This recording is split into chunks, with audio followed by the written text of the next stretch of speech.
স্বাগত জানাচ্ছি। আমাদের মাঝে উপস্থিত আছেন এখানে মঞ্চে Shri Eknath, secretary Tripura legislative assembly. তাছাড়া এখানে আমাদের মঞ্চের সামনে উপস্থিত আছেন আমার কলিগ এবং all the honourable ministers of Tripura government, যারা সম্মানিত বিধায়কগণ, জেলা সভাধিপতি, এমডিসি, বিভিন্ন স্তরের যারা জনপ্রতিনিধিগণ এবং অফিসিয়ালস ত্রিপুরা লেজিসলেটিভ অ্যাসেম্বলি, প্রিয় সাংবাদিক বন্ধুরা, সবাইকে আমি হার্দিক অভিনন্দনের শুভেচ্ছা জানাচ্ছি।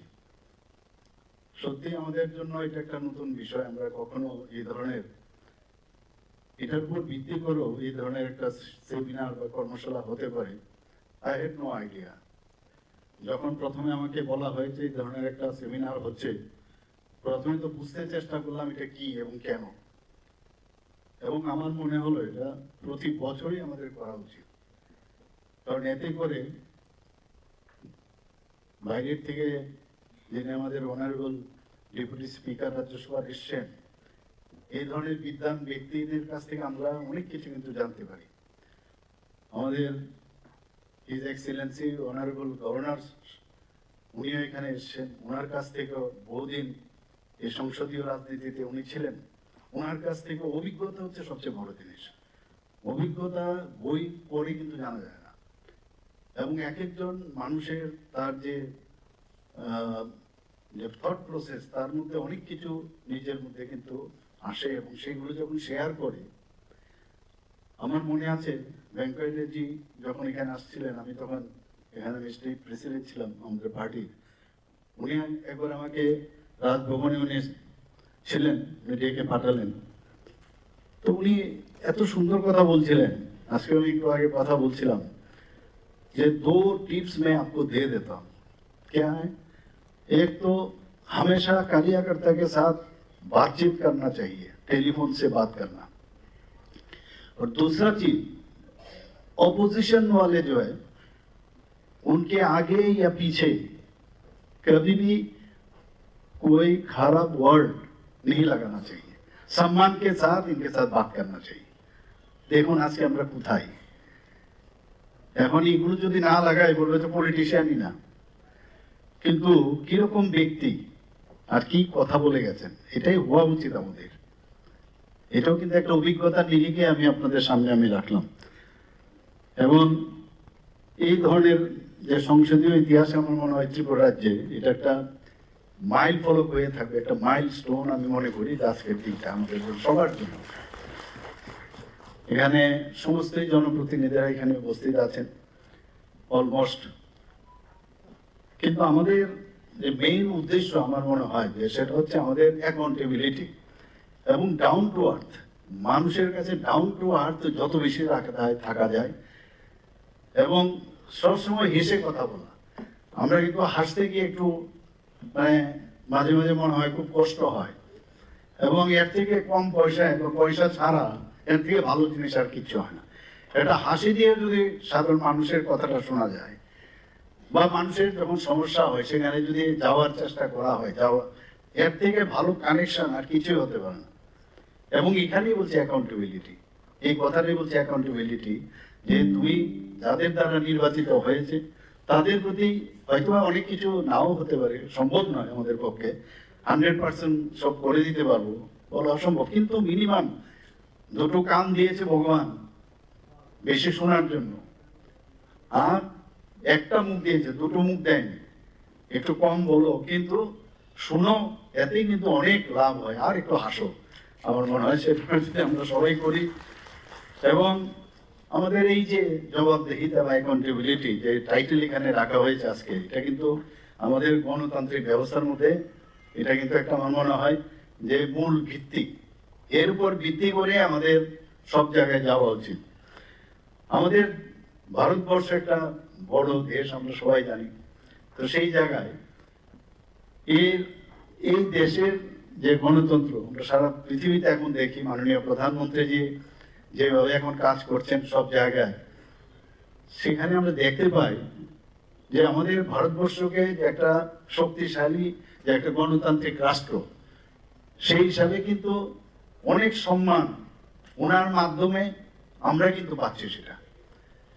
এবং একটু আগে আমার পূর্ববর্তী বক্তা অলরেডি বলেছেন যে সংবিধানের মধ্যে কিন্তু সবকিছু লেখা আছে, এবং সংবিধানে প্রতিটি নাগরিকের রাইটস কিন্তু দেওয়া হয়েছে। আমি আজকে জনপ্রতিনিধি হয়ে গেলাম, আর আমি যদি বলি যে আমার কথা শুনতে হবে, তাহলে ভুল হবে।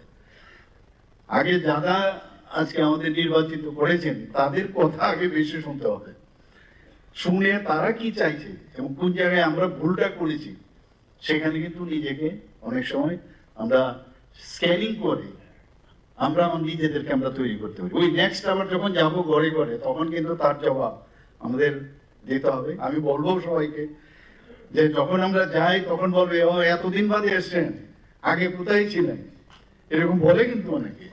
তো সারা বছরই অন্ততপক্ষে বছরে দুবার যার যার এলাকার মধ্যে যে যে আমাদের ত্রিস্তরীয় পঞ্চায়েতের প্রতিনিধিরা আছেন, যার যার এলাকায়, এখানে মিউনিসিপ্যালিটি, কর্পোরেশন, যারা বিধানসভার যারা আছেন সবাই, যারা এমপিরাও আছেন, যার যার এলাকায় যত বেশি মানুষের কাছে যাওয়া যাবে তত বেশি মানুষের সাথে যুক্ত থাকা যায়। অনেক সময় আমরা দেখি যে পজিশনের কারণে সম্ভব হয় না দেখা করা, কিন্তু এখন টেকনোলজি চলে এসছে, টেকনোলজিকে ব্যবহার করেও ডিজিটালের মাধ্যমেও কিন্তু মানুষের সাথে যোগাযোগ রাখা যায়। তো এত সুবিধা হয়ে গেছে এখন, এবং এইগুলো নিয়ে আমাদের সবসময়, আমার মনে হয় আজকের সেমিনারে এইসব বিষয় নিয়ে আলোচনা হবে। এবং আসল যে উদ্দেশ্য সেটা হচ্ছে মানুষের কল্যাণ, মানুষের ভালো করতে হবে, মানুষের যে অধিকার সেটাকে সুরক্ষিত রাখতে হবে, এবং তাদের যে ডিগনিটি এবং তাদের যে মর্যাদা, সেই মর্যাদা তাদেরকে দিতে হবে। আজকে যদিও এই বিষয়ে অলরেডি আমার পূর্ববর্তী বক্তা বলেছেন যে জনপ্রতিনিধিরা কিন্তু জনপ্রতিনিধি হয়ে যাওয়ার পর, আমি 500 ভোটে জিতেছি বা 2000 ভোটে জিতেছি, আর যারা ভোট দেয়নি, আমি যদি মনে করি যে তারা তাদের কথা আমি শুনবো না, তাহলে ভুল হবে। তাদেরও কিন্তু আমাদের কথা শোনা উচিত। এটা একটা কিন্তু ত্রিপুরা রাজ্যের মধ্যে আমাদের বহুদিনের এই যে কালচার, আমি জানি না, যদি হয়ে থাকে সেটাকে পরিবর্তন হওয়ার দরকার। আমরা যখনই সেই যে প্রতিনিধি হোক, তার হয়তো বা কোনো পদ নেই, কিন্তু ইউর প্রতিনিধি, দিস ইজ ইউর পজিশন, সেই জায়গার মধ্যে আমরা এক এক সময় আমরা ভাবি হয়তোবা আমার কথাবার্তা, আমার আচার আচরণে দেখা যাবে ওইসব ব্যক্তিও আপনার নেক্সট টাইম আপনার ভোট বাড়ে বা কমে। কেন? এই কারণেই বাড়ে যে আপনারা, আরে আমরা ভুল করেছি, তা উনাকে দিলেই বেটার, এবং উনি যেভাবে আমাদের জন্য চিন্তা করেন, আমাদের দুঃখ দুর্দশা বা কোনো সমস্যা হলে উনার কাছে যাই, সেটা যখন যত বেশি বাড়াবেন তবেই আমরা বলি এত ভোটে আমরা কিন্তু আজকে জিতেছি। এবং ভোটে জেতার জন্য ওই কায়দা কানুন করে ভোটের জেতার বেশি ফরগেট অ্যাবাউট দ্যাট। এই যে সত্যিকারের অর্থেই মানুষের যে সমর্থন পাওয়া, সেটা আজকের যে এই সম্মেলন, সেই সম্মেলনের মধ্যে এই বিষয় নিয়ে কিন্তু আলোচনা খুব প্রয়োজন আমাদের। এবং যখন যত বেশি কাজ করবে, বহু লোক আছে, আপনার হিস্ট্রি যদি দেখেন আপনারা দেখবেন ওনারা এত মানুষের জন্য কাজ করেছেন। আর মানুষ, আমরা যদি মনে করি যে আমাদের দেখছে না, সব দেখছে। এবং কেউ যদি মনে করে যে আমি শক্তির জোরে, আমার অর্থ বলে বা আমার কিছু কলা কৌশলের মাধ্যমে আমি মানুষের মন জয় করব, এর থেকে আমার মনে হয় উনি মূর্খের স্বর্গে বাস করেন। হবে না, থাকবে না, এর জন্য চলে যায় এক এক সময়। ঠিক আছে, অনেক সময় অনেক জায়গার মধ্যে কায়দা কানুন থাকে, সেগুলো খেলার যেরকম হয়, খেলার মধ্যে কৌশল সেটা এক জায়গায়, কিন্তু ট্রান্সপারেন্সি যত বেশি রাখা যায়, সততা যত রাখা যায়, নিষ্ঠা যত রাখা যায়, তত বেশি কিন্তু আমাদের জনপ্রতিনিধিরা মানুষের খুব কাছে যেতে পারবে, এবং মানুষে তত বেশি কিন্তু আপনাকে সেভাবে গ্রহণ করবে। গ্রহণযোগ্যতা হচ্ছে সবচেয়ে বড়। আমি কতটুকু মানুষের অ্যাকসেপ্টেবল হবো তার উপর ডিপেন্ড করে। আমি বলছি না যে আমরা যেটা ঠিক করছি এটাই ঠিক, কিন্তু এই কারণেই অনেক মানুষের সাথে যখন কথাবার্তা বলা যায়, তারপরে বোঝা যায় যে আমি ঠিক করছি কি ঠিক করছি না। পরীক্ষার সময় খালি আমি রেজাল্টের জন্য আমি বসে রইলাম, আর এতে যদি আমি মনে করি যে আমি ঠিক করেছি, এবং তার রেজাল্ট তবেই ভালো আসবে যদি আমি সারা বছর কাজ করি। তো আমি এই জায়গার মধ্যে এটাই বলবো যে আমাদের আজকে আইনগত ভাবে যেমন আমাদের বাধ্যবাধকতা যেমন থাকে, আবার নৈতিকতা কিন্তু আরেকটা ভেরি ইম্পর্টেন্ট। অনৈতিকতার লোক ব্যক্তি কিন্তু সহজে নৈতিকতার দিকে আসতে চায় না, আর যারা নৈতিকতা নিয়ে চলতে চায় ওদের দেখবেন অনৈতিকতার দিকে কিন্তু যায় না ওরা। এটা একটা ইনবর্ন ক্যারেক্টার। আবার নিজেকেও কিন্তু অনেক সময় চেষ্টা করলে নিজেকে সেটাকে চেঞ্জ করা যায়। আমরা অনেক সময় অনেককে ভাবি যে আজ ওর পরিবর্তন কোনোদিনই সম্ভব না, কিন্তু একটা বার যদি ভাবি বসি, একবার যদি আমরা কনসেন্ট্রেট করি, যেখানে যে জায়গায় থাকি সেখানে যদি আজকে আমি ঘর থেকে বেরোচ্ছি, আজকে মানুষের জন্য আমি কাজ করব, রাত্রিবেলা আগে থেকে লিখে রাখলাম যে কালকে আমি কোন কোন জায়গায় যাব, মানুষের জন্য কি কি লাভ হবে, তাহলে দেখবেন আপনি সেই রেজাল্ট আপনি আগামী দিন পাবেন।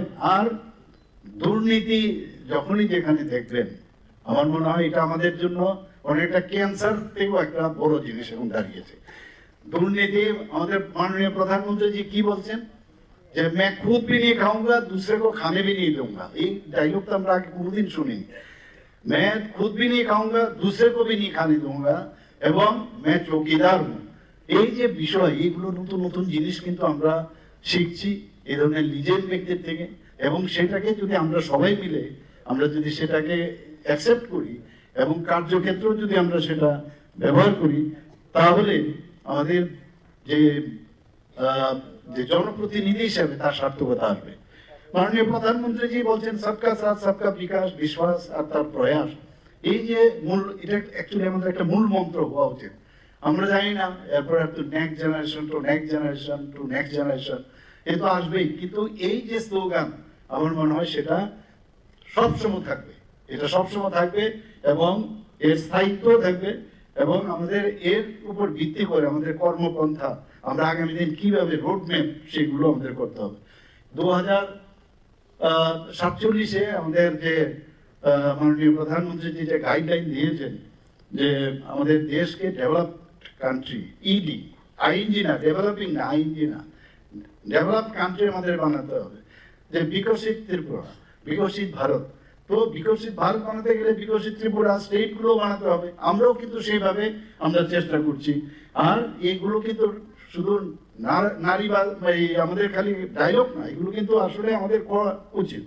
এবং আজকে আমাদের যে সমাজের যে দরিদ্র, মাননীয় প্রধানমন্ত্রী বলছেন আমাদের 4টে জাত, যে গরিব পুরুষ, আমাদের গরিব যুবক এবং মহিলা এবং কৃষক, তার বাইরেও আমাদের যারা জনজাতিরা আছেন, সংখ্যালঘুরা আছেন, অন্যান্য প্রবীণ নাগরিক, তাদের বিষয়ের উপর আমাদের সার্বিক উন্নয়ন, সেই বিষয়ে আমাদের কথা বলা উচিত। আমাদের এখানে যারা জনপ্রতিনিধিরা আছেন, আমরাও একদিন আরো বেশি বয়স হবে, তখন এই যে প্রবীণ নাগরিকদের প্রতি আমাদের কি কি কাজ করা উচিত সেই দিকেও আমাদের নজরদারি যদি আমরা দিই এবং ইনক্লুসিভ এবং সর্বস্পর্শী যদি আমরা হই, তবেই কিন্তু will be accepted by the people.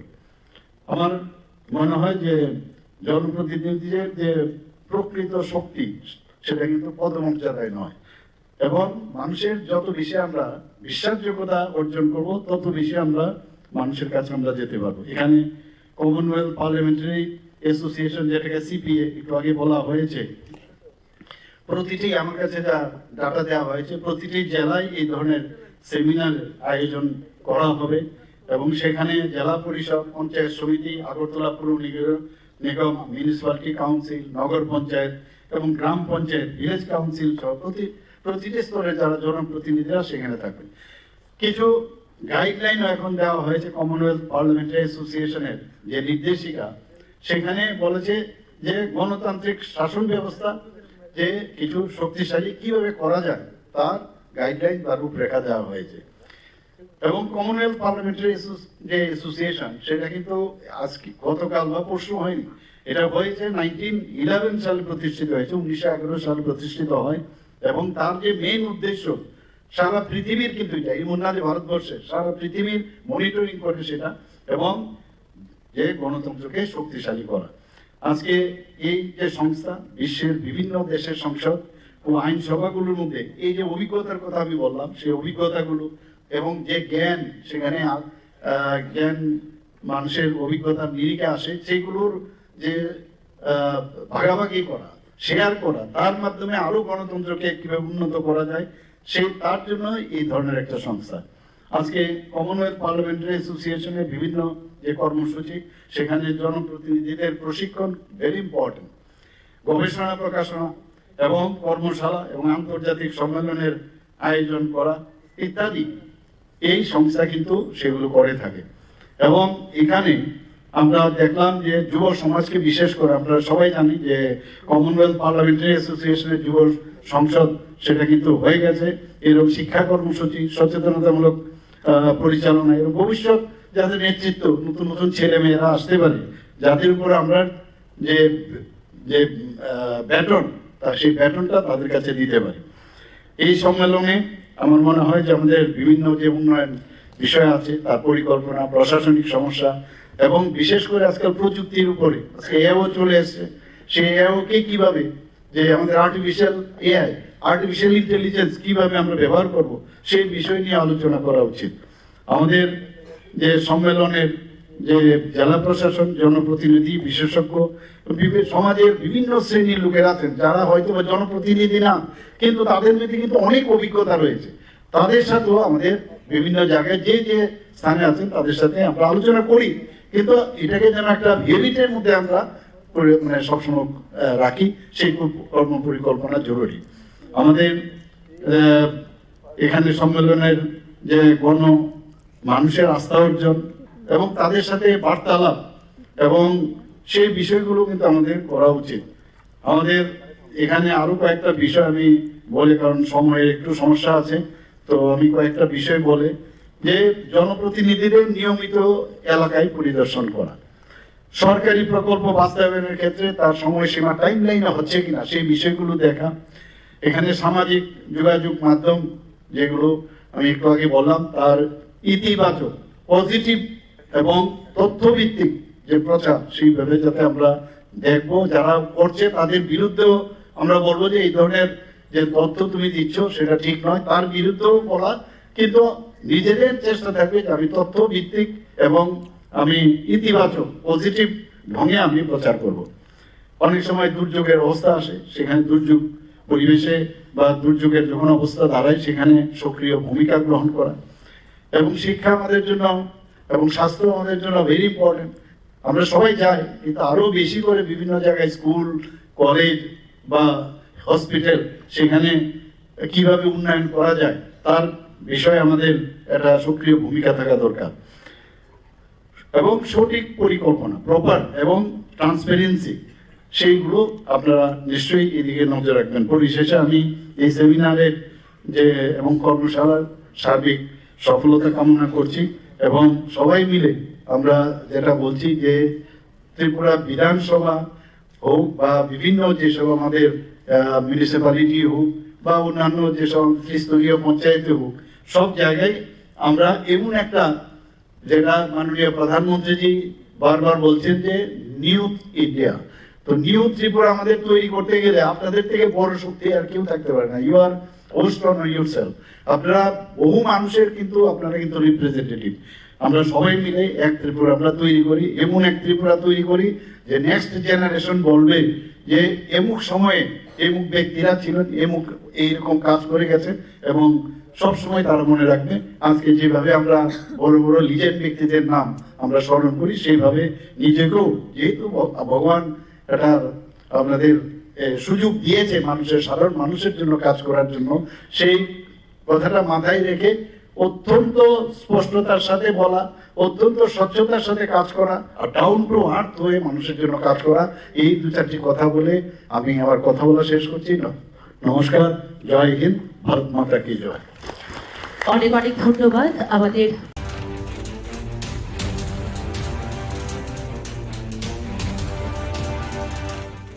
আপনারা দেখছেন নিউজ নাও, খবরের নতুন ভাষা।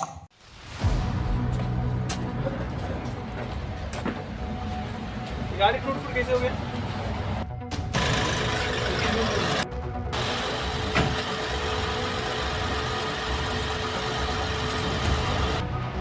টাকা ছিল তো ধীরে আমাদের একটি ভারতীয় গাড়ি আলপুর গাড়ি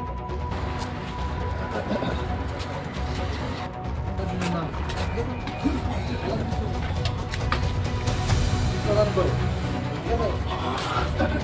মজুরিদের রোড দিয়ে দিছিল মুখে দেও না হ্যাঁ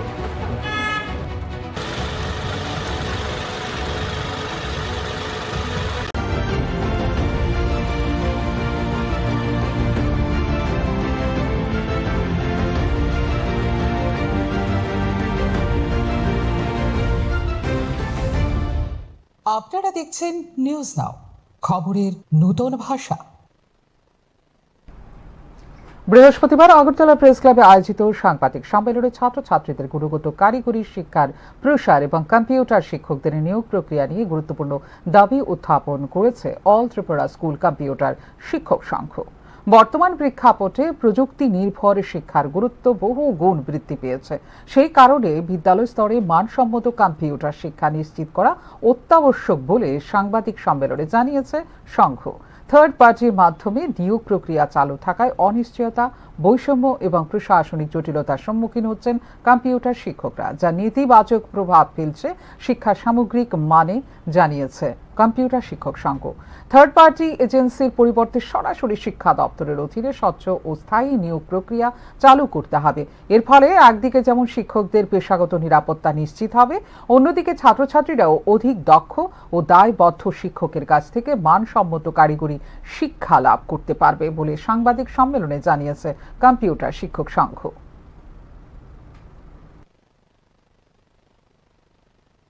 গুণগত কারিগরি শিক্ষার উন্নয়ন ও আইসিটি কম্পিউটার শিক্ষার সঙ্গে জড়িত শিক্ষকদের নিম্নতম মজুরি, চাকরির সুনিশ্চয়তা, সামাজিক নিরাপত্তা প্রদান। এখানে বিশেষ উল্লেখযোগ্য যেটা যে থার্ড পার্টি কোম্পানি নয়, সরকার এডুকেশন দপ্তরের সেলের মাধ্যমে এই শিক্ষা ব্যবস্থা চালনা করুক, এটাই কাম্য এবং এটাই আমাদের দাবি। থার্ড পার্টির উদ্দেশ্য কিন্তু বিজনেসে লাভ করা, কিন্তু সরকার জনগণের দ্বারা প্রতিষ্ঠিত হওয়ায় সরকারের উদ্দেশ্য অর্থ উপার্জন নয়, রাজ্যের জনগণের সার্বিক প্রসার ও উন্নতি। আর যেখানে আমরা আমাদের যশস্বী প্রধানমন্ত্রী ডিজিটাল ইন্ডিয়ার কথা বলেছেন, সেখানে এই আইসিটি শিক্ষা ছাড়া এটা সম্ভবই নয়। তো সেই উদ্দেশ্যে আমরা আগামী 11ই মার্চ 2026 আমরা রাজ্য সম্মেলন করতে যাচ্ছি। তবে সেখানে একটু কথা বলে রাখি, যদি বিশেষ কোনো অসুবিধা না হয় তাহলে 11 তারিখই থাকবে, না হলে আমরা 14 বা 15 মার্চ হতে পারে। তো আমাদের এই সম্মেলনের মূল স্লোগান হচ্ছে সেভ আইসিটি কম্পিউটার এডুকেশন। এই সম্মেলনে আমাদের সকল সদস্যগণকে সামিল হওয়ার জন্য আমরা আবেদন রাখছি। পাশাপাশি গণতন্ত্রের চতুর্থ স্তম্ভ সংবাদ মাধ্যমের সংবাদ পরিবেশনকারী সকল সাংবাদিকগণকে আমন্ত্রণ জানাচ্ছি।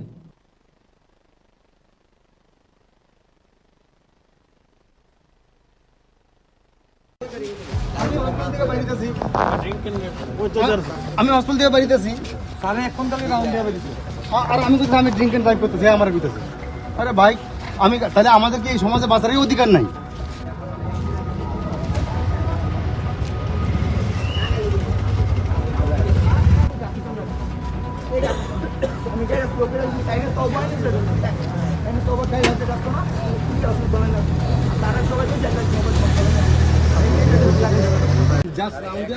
আমি এই গাড়ি এতক্ষণ আসে নাই, আমি সিগন্যাল দিয়ে আইতেছি, আমি কিন্তু গাড়ি কত অ্যারাউন্ড 1 2 কারণ এখানে একটা মেয়ে অ্যাক্সিডেন্ট হয়ে মানে অটো খাই আইছে, আমি কইতাছি তো তার গাড়ি তোলা আস্তে করে বাইরেতেছি, বাড়িতে গিয়ে দেখে ধুরুম করে একটা গাড়ি মানে চোখের পলকে বাড়ি দিয়ে দিছে।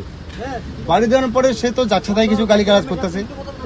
এরপরে এখানে 2-3 জন লোক দাঁড়ায় আসছিলেন, তারা কইতাছে তুমি গাড়ি এমনি চালাতেছো কেন, তো রাব ডালাতেছো কেন, তাহলে বুঝানো তুমি বাড়ি দিয়ে দিলা। হ্যাঁ না, আমরা বাড়ি দিছি না। সমস্ত কথা প্রায় 8-10 মিনিট কথা কাটাকাটি হয়েছে। লাস্টে তাই আমার কাছে যেন আরোপ দিচ্ছেন যে আমি ড্রাঙ্ক ড্রাইভ করতেছি। হ্যাঁ, তখন আমার সত্যি অপমান লাগছে, কারণ আমি সারাদিন ডিউটি করে বাড়িতেছি। এবার তো দেখা যায় তাকে যখন জিজ্ঞেস করা হলো কিছু বলবো না ভিডিওর সামনে। এটা এখন সে কি কিছু না করছে, সে তো কিছু করতো না, সে কিন্তু এতক্ষণ হুচু করতেছিল। এখন যখন আমরা এলাম তখন কিছু বললো না। তো এখন আমি কি করতে পারি, কারণ আমি তো তারা কইছি যে ঠিক আছে, এবার বাড়ির যারা লোকজন আছে তারা কইছে নিজেরা মানে সামলান, নিজের সামলা করতে, সে কইছে না আমি সামলাতাম না। আপনাকে হ্যারাসমেন্ট করলো, আপনার ডাক্তার মানুষ। তো আমি এটা তো এখন কি করা যাবে? কোন এখন কি করা যায়? কেউ যদি আমার গালি দেয়, আমি কি উল্টো তো গালি দিতে পারতাম না, এটা আমার সমস্যা। আপনি কোন হসপিটালে আছেন? আমি হসপিটাল আছি, কোন হসপিটালে স্যার? IGM-এ। কি পদে আছেন স্যার? আমি মেডিকেল অফিসার, মেডিসিন ডিপার্টমেন্টে আছি। কখন ডিউটি শেষ হলো, কখন বেরিয়েছেন? আমি ঢুকছিলাম ধরেন না 15টার সময়, বাড়িতেছি এখন। আমি ইভিনিং রাউন্ডে আছি। একটু চেষ্টাতেই দুল লেগে যায় নববধূর কানে, একটু চেষ্টাতেই মানিয়ে নেওয়া যায় বিবাহিত জীবনে। নানা অনুভূতি জড়ানো বিয়ের গয়না। শ্যাম সুন্দর company jewellers.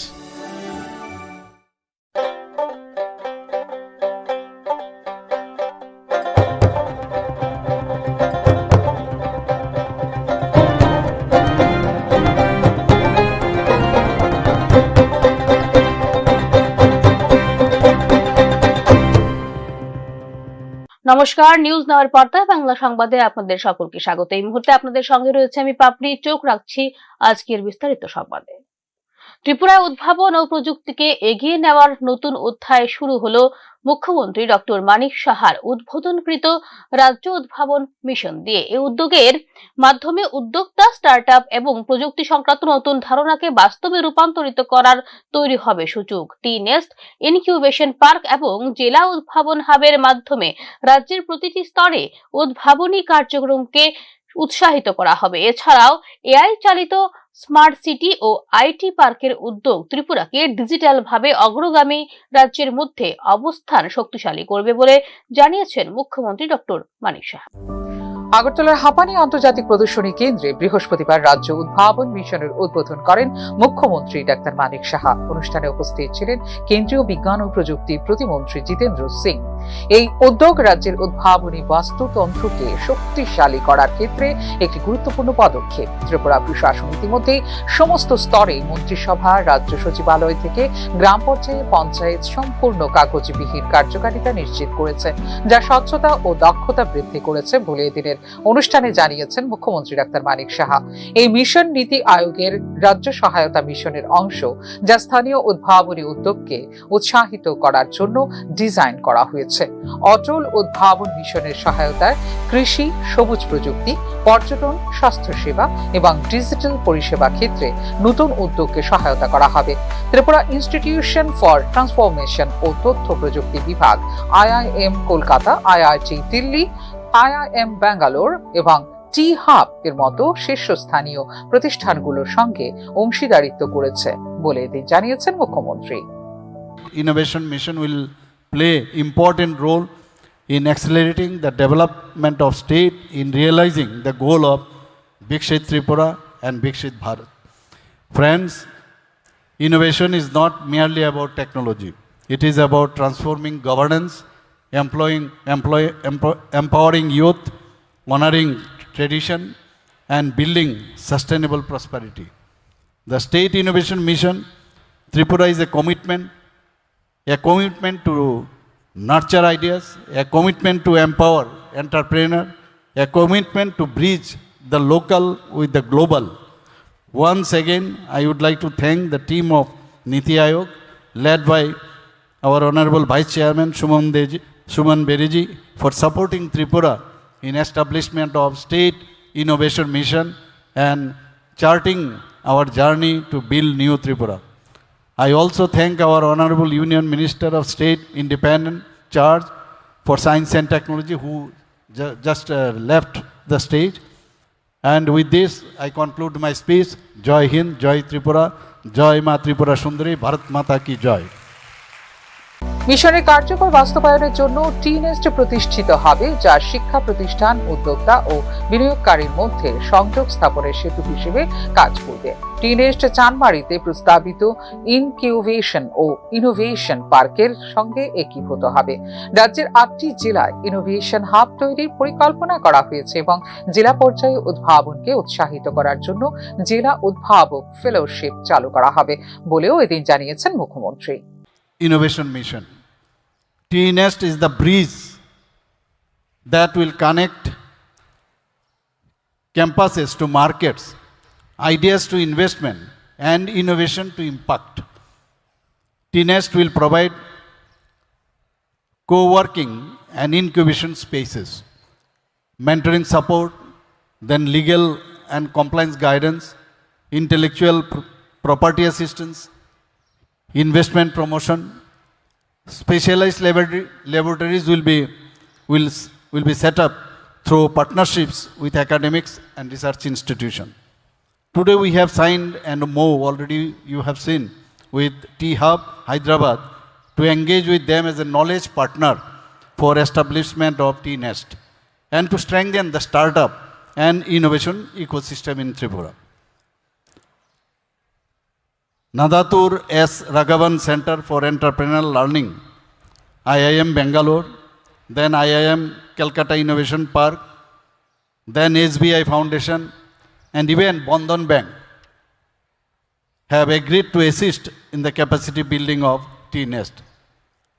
T-Nest will be linked with the upcoming state-of-the-art incubation innovation park at Chanmari near the upcoming Airtel data center. You must be knowing that already we have found Bhumi Pujan, we already have done there.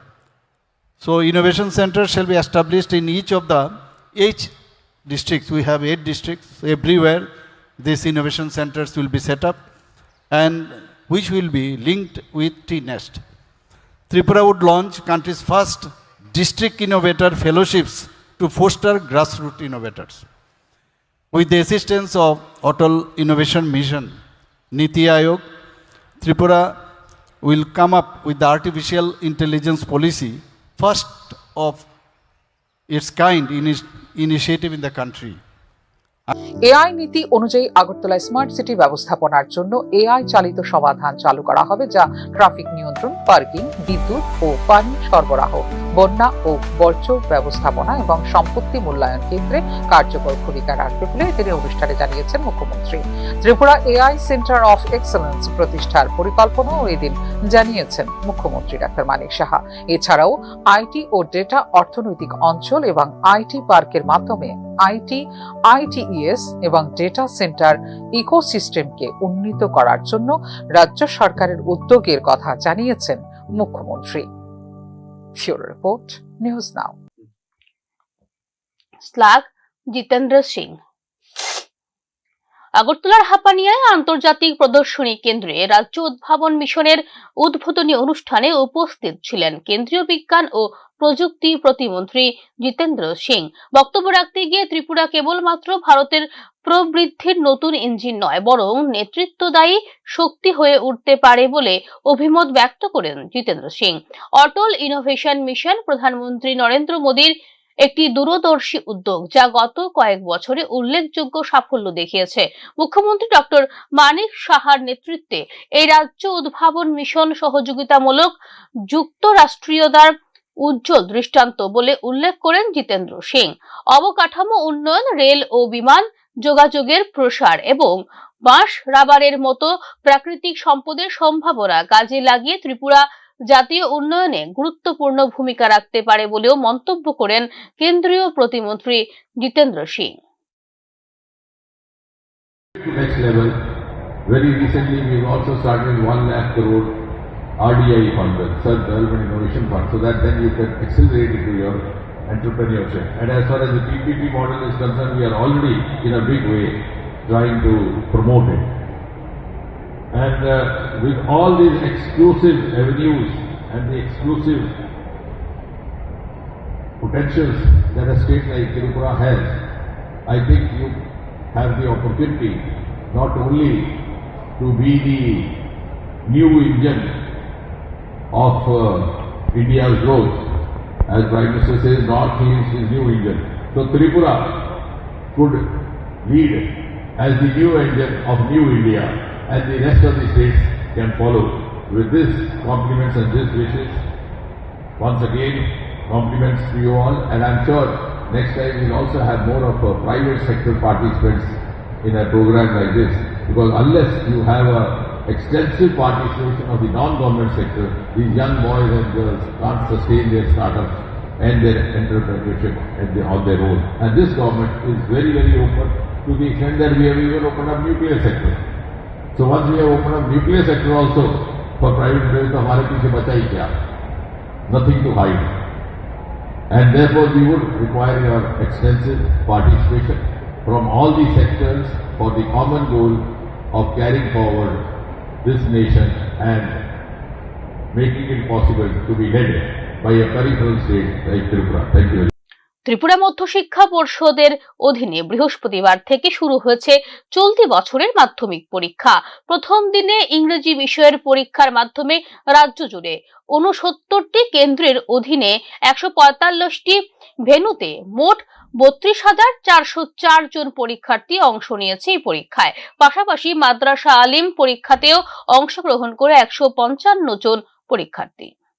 বৃহস্পতিবার থেকে শুরু হলো ত্রিপুরা মধ্য শিক্ষা পর্ষদের অধীনে চলতি শিক্ষাবর্ষের মাধ্যমিক পরীক্ষা।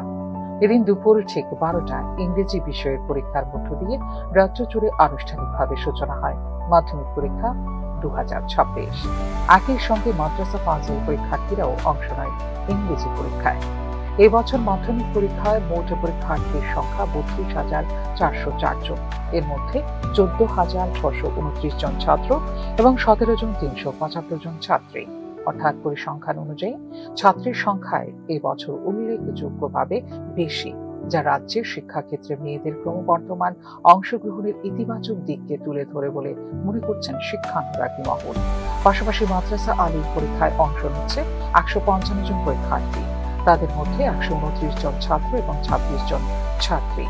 রাজ্যের ৬৯টি কেন্দ্রের অধীনে মোট ১৪৫টি ভেন্যুতে অনুষ্ঠিত হবে মাধ্যমিক পরীক্ষা। প্রতিটি কেন্দ্রের প্রশ্নপত্র সরবরাহ, নিরাপত্তা ব্যবস্থা, পর্যবেক্ষক নিয়োগ এবং পরীক্ষার্থীদের নির্বিঘ্ন প্রবেশ নিশ্চিত করতে বিশেষ প্রস্তুতি নেওয়া হয়েছে প্রশাসনের পক্ষ থেকে। আইন শৃঙ্খলা রক্ষাকারী বাহিনীও বিভিন্ন গুরুত্বপূর্ণ কেন্দ্রে নজরদারি জোরদার করেছে, যাতে সুষ্ঠু ও শান্তিপূর্ণ পরিবেশে সম্পন্ন হয় পরীক্ষা। মানে বলে দেয় যেখানে এক্সাম হবে, আমরা ১-১৫ দিন আগে আমরা প্রস্তুতি থাকে যে রুম গুলা ছাপায়, পরিষ্কার পরিচ্ছন্ন জলের ব্যবস্থা, টয়লেট গুলা, যাতে পরীক্ষার্থী আসতে পরে কোনো প্রবলেম না হয়, এলে জলের অ্যাভেলেবল ব্যবস্থা করা হয়েছে, লাইট ফ্যানের ব্যবস্থা করা হয়েছে। আমরা ২-৩ দিন আগে এগুলো সেটিং করছি, লোক আছে অল্টারনেটিভ পরিষ্কার করছে, আপনারা দেখলে বুঝতে পারবেন সমস্ত রুম গুলা, যাতে অসুবিধা না হয় স্টুডেন্টদের। এবং গার্জেনরা রিকোয়েস্ট করা হয়েছে বারবার যে আপনারা গ্যাদারিং করবেন না, যাতে স্টুডেন্টদের আমার ছেলে মেয়েকে, আপনি ছেলে মেয়েকে বা অন্য ছেলে মেয়ে যাতে সুবিধা হয়। এলে আমরা নোটিশ বড় বড় ২টা নোটিশ বাইরে দিয়েছি। ভিতরে আমরা গেটের মধ্যে ৪-৫ জন আমরা আছি সহযোগিতার জন্য, এবং তাদের আমাদের হল 1 এবং 2 এবং 23 নম্বর রুম উপরে আর বাইকগুলো নিচে আমরা ডাইরেকশন দিচ্ছি তাদের যে কে কোন দিকে যেতে হবে, মেয়েদের বা ছেলেদের। এদের এতটুকু নমস্কার। মানে কি ছেলে মেয়েদের তো অ্যাডমিন নিতে হবে, এরপর রেজিস্ট্রেশন, আর 12 যারা এনরোলমেন্ট, কলম নিবে, যারা যা যা দরকার হয়। এবং জ্যামিতি বক্সটা আমরা অনেকে কি করে জ্যামিতি ছোট টুকলি ছোট লেগে নেয়, এই জন্য আমরা আলাদা প্যাকেটে যাতে দেখা যায় যায় সাদা প্যাকেটে ট্রান্সফার দিয়ে এগুলা আমরা অ্যালাউ করে দিই। এটা নর্মাল ক্যালকুলাস, নন সাইন্টিফিক ক্যালকুলেটর, যেটা রুলস এন্ড কন্ডিশন যারা বোর্ডে যে এডমিটেশন বা আমরা যেটা বলেছে, এটা আমরা সাইন্টিফিক হইতে পারতাম, নন সাইন্টিফিক ক্যালকুলেটর তারা ইউজ করতে পারবো। এতটুকু আমরা বোর্ডের সাথে সহমত, স্টুডেন্টরা যাতে যেটা বলে এটাই আমরা সহযোগিতা করতে চাই। প্রথম দিনের পরীক্ষাকে কেন্দ্র করে সকাল থেকেই বিভিন্ন কেন্দ্রে পরীক্ষার্থীদের ভিড় লক্ষ্য করা যায়। নির্ধারিত সময়ের আগে অধিকাংশ পরীক্ষার্থী উপস্থিত হয় পরীক্ষা কেন্দ্রে। অভিভাবকরাও সন্তানদের নিয়ে কেন্দ্রে পৌঁছে দেন এবং পরীক্ষার শেষ পর্যন্ত বাইরে অপেক্ষা করতে দেখা যায় তাদের। পরীক্ষার স্বচ্ছতা ও শৃঙ্খলা বজায় রাখতে কড়া নির্দেশিকা জারি করা হয়েছে বলে জানিয়েছে শিক্ষা দপ্তর। অনিয়ম বা অসৎ উপায় অবলম্বনের বিরুদ্ধে কঠোর ব্যবস্থা নেওয়া হবে বলেও করা হয়েছে সতর্ক। শিক্ষার্থীদের শিক্ষা জীবনের একটি গুরুত্বপূর্ণ অধ্যায় মাধ্যমিক পরীক্ষা। আগামী কয়েকদিন ধরে বিভিন্ন বিষয়ের পরীক্ষা চলবে নির্ধারিত সূচি অনুযায়ী। সুষ্ঠু পরিবেশে পরীক্ষা সম্পন্ন হওয়ার পাশাপাশি শিক্ষার্থীরা তাদের মেধা ও পরিশ্রমের যথাযথ প্রতিফলন ঘটাতে সক্ষম হবে বলে প্রত্যাশা সংশ্লিষ্ট সবার। ফিল্ড রিপোর্ট, নিউজ নাও। নারী নির্যাতনের ঘটনায় দ্রুত সংবেদনশীল ও সহজলভ্য বিচার ব্যবস্থা গড়ে তুলতে গুরুত্বপূর্ণ পদক্ষেপ নিল ত্রিপুরা সরকার। মন্ত্রিসভার সিদ্ধান্ত অনুযায়ী রাজ্যের 10টি পঞ্চায়েতে পাইলট প্রকল্প হিসেবে চালু হচ্ছে নারী আদালত। সাংবাদিক সম্মেলনে এই ঘোষণা করেন পরিবহন মন্ত্রী সুশান্ত চৌধুরী। স্থানীয় স্তরে দ্রুত অভিযোগ নিষ্পত্তি ও আইনি সহায়তা পৌঁছে দেওয়াই মূল লক্ষ্য এই উদ্যোগের।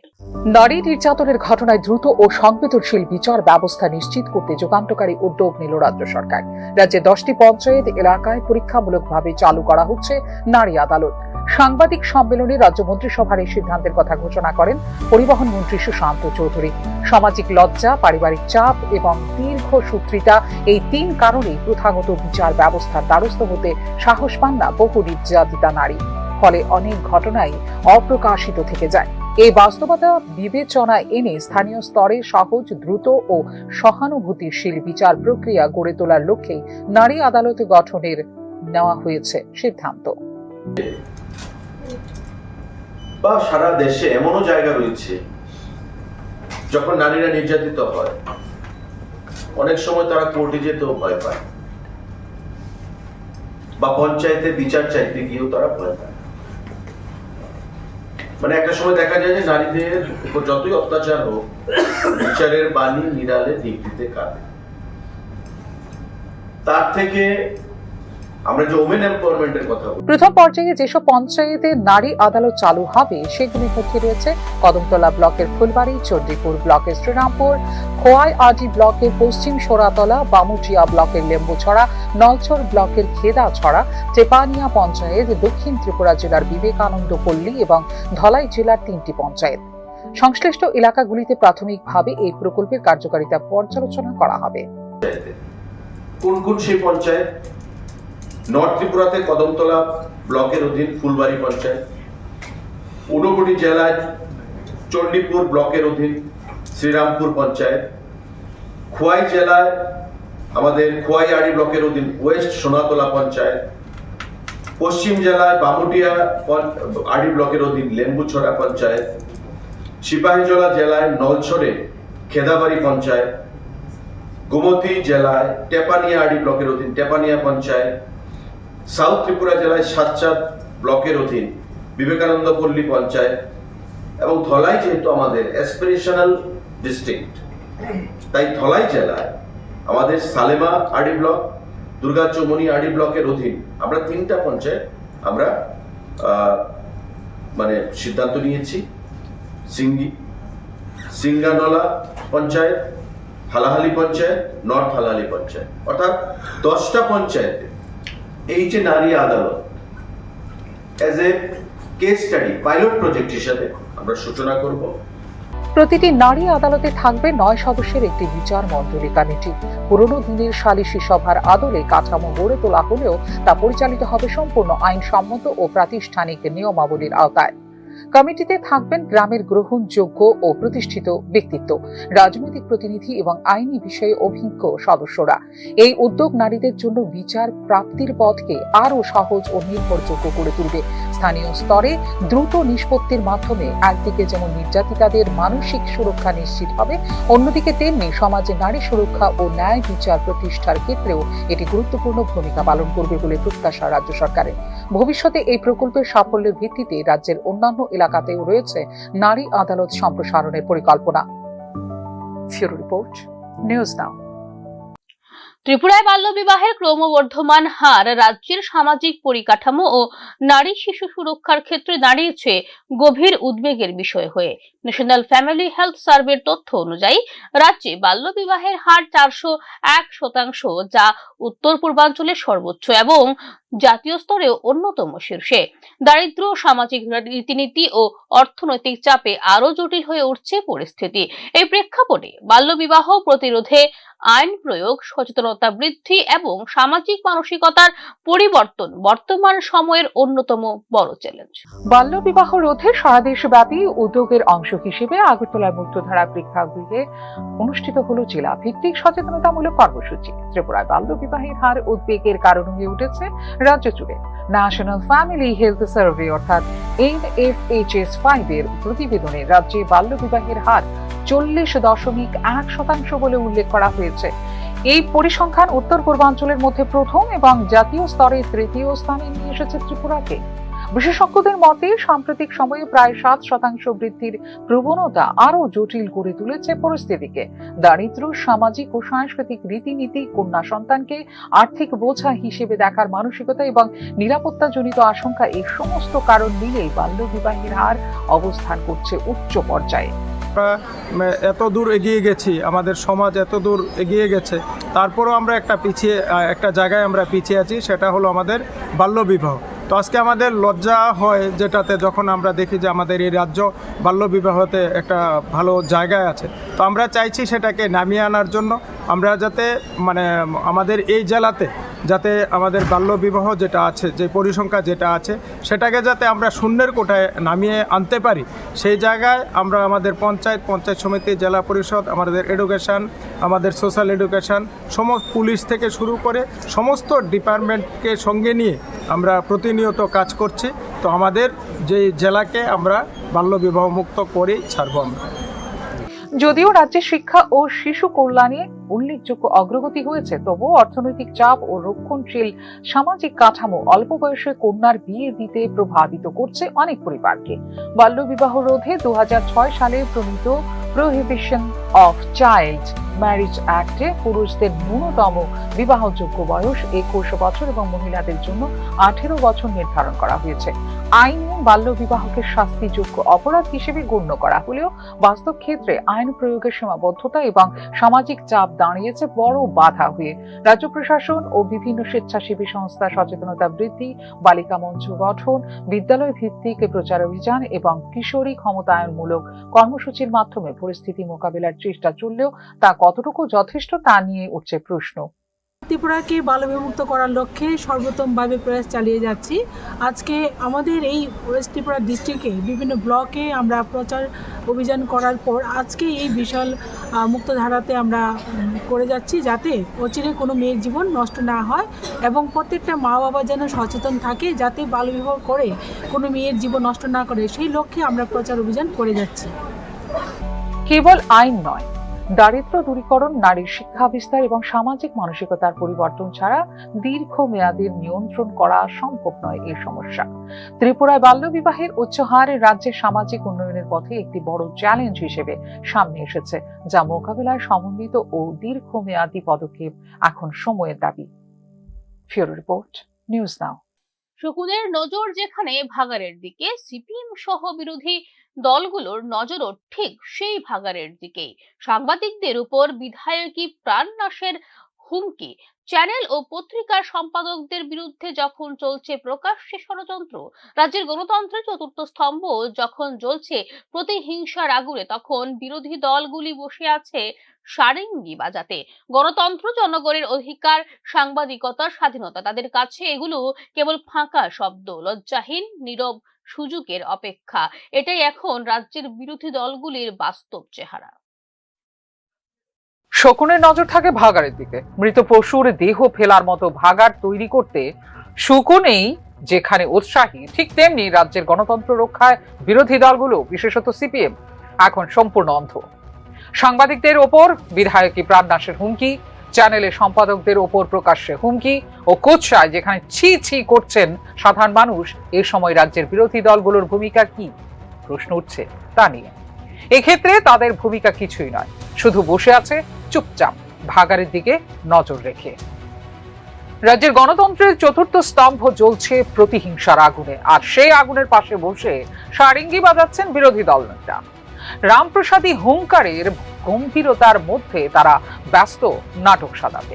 গণতন্ত্রের প্রতি তাদের ন্যূনতম দায়বদ্ধতা কি? শূন্য। সাংবাদিকদের ওপর উগ্র বিধায়কী আক্রমণ নিয়ে কোনো প্রতিবাদ আছে কি? নেই। কেবল অপেক্ষা কবে জনগণ রাস্তায় নামবে এবং সেই বিশৃঙ্খলার মধ্যে ফায়দা তুলবে তারা। এই বিষয়গুলিকে আপনারা নিয়ে গভীরভাবে ভাবতে হবে না, সময় উপযোগী সমস্ত কিছুর ব্যবস্থা হবে। এটা আমি আপনাদেরকে গ্যারান্টি দিয়ে বলতে পারি, সময় উপযোগী তার শাস্তি পেতে হবে। যেমন কর্ম হবে। এই রাজ্যে যে কোনো সংবাদ মাধ্যম যদি বিধায়কের দুর্নীতি বা সংবিধান বিরোধী কাণ্ড প্রকাশ করে এবং সেই প্রকাশিত সংবাদকে আইনের আশ্রয় না নিয়ে হুমকি বা কুৎসার মাধ্যমে দমন করার চেষ্টা করা হয়, তা ব্যক্তিগত বিষয় হতে পারে না কখনোই। এটি হলো গণতন্ত্রের চতুর্থ স্তম্ভের উপর সরাসরি আঘাত। অথচ সোশ্যাল মিডিয়ায় বিপ্লবের ছদ্মবেশে সাংবাদিকদের বিরুদ্ধে কুৎসা ছড়ায় আর গণতন্ত্রকে পুঁজি করে নিজের রাজনৈতিক খেলা চালায় সিপিআইএম। রাজ্যে প্রধান দুটি বিরোধী দল সিপিআইএম এবং কংগ্রেস গণতন্ত্রের প্রতি দায়বদ্ধতার ব্যানারে মুখে কুলুপ এঁটে বসে আছে বিরোধী রাজনৈতিক দলগুলো। উগ্র বিধায়কী কুৎসার পরও প্রতিবাদ করার সাহস দেখায়নি তারা। কিভাবে লোভ, ক্ষমতার লেশ্য সাম্প্রদায়িক আগুন থেকে সুবিধা তুলতে পারে শুধু অপেক্ষা তা নিয়ে। গণতন্ত্র, সাংবাদিকতা, জনগণের অধিকার এইসব তাদের কাছে শুধু ফাঁকা শব্দ। রাজ্যের বিরোধী দলগুলোর বাস্তব চেহারা এখন একটাই, লজ্জাহীন, নীরব, যেন কেবলমাত্র ভাগাড়ের দিকে নজর রাখা শকুনের মতো। ফিউরো রিপোর্ট, নিউজ নাও। আসন্ন কালবৈশাখী ও সম্ভাব্য প্রাকৃতিক দুর্যোগের প্রেক্ষিতে আগাম সতর্কতা এবং প্রস্তুতি জোরদার করতে শুরু হয়েছে প্রশাসনিক তৎপরতা। এক্ষেত্রে পশ্চিম ত্রিপুরা জেলা প্রশাসনের উদ্যোগে অনুষ্ঠিত হয় গুরুত্বপূর্ণ উচ্চ পর্যায়ের বৈঠক। পশ্চিম ত্রিপুরা জেলার কনফারেন্স হলে আয়োজিত বৈঠকে দুর্যোগ মোকাবিলায় সমন্বিত কর্ম পরিকল্পনা গ্রহণ ও সংশ্লিষ্ট দপ্তরগুলিকে প্রস্তুত থাকার দেওয়া হয় নির্দেশ। আসন্ন কালবৈশাখী ও সম্ভাব্য প্রাকৃতিক দুর্যোগের প্রেক্ষিতে আগাম সতর্কতা ও প্রস্তুতি জোরদার অত্যন্ত গুরুত্বপূর্ণ। এই বিষয়টিকে অগ্রাধিকার দিয়েই চলছে প্রশাসনিক প্রস্তুতি। বিষয়টিকে সামনে রেখে পশ্চিম ত্রিপুরা জেলা প্রশাসনের উদ্যোগে এক উচ্চ পর্যায়ের বৈঠক অনুষ্ঠিত হয় বৃহস্পতিবার। জেলা প্রশাসনের কনফারেন্স হলে আয়োজিত এই বৈঠকে সভাপতিত্ব করেন জেলা শাসক ডক্টর বিশাল কুমার। বৈঠকে উপস্থিত ছিলেন এনডিআরএফ, এসডিআরএফ এর প্রতিনিধি, সশস্ত্র বাহিনীর কর্মকর্তা এবং বিভিন্ন লাইন দপ্তরের শীর্ষ আধিকারিকরা। দুর্যোগপূর্ণ আবহাওয়া সম্ভাবনাকে সামনে রেখে প্রশাসনিক প্রস্তুতির সার্বিক মূল্যায়ন ও সমন্বিত কর্মপরিকল্পনা গ্রহণই ছিল বৈঠকের মূল উদ্দেশ্য। आज डिस्ट्रिक्ट डिजास्टर मैनेजमेंट अथॉरिटी की इस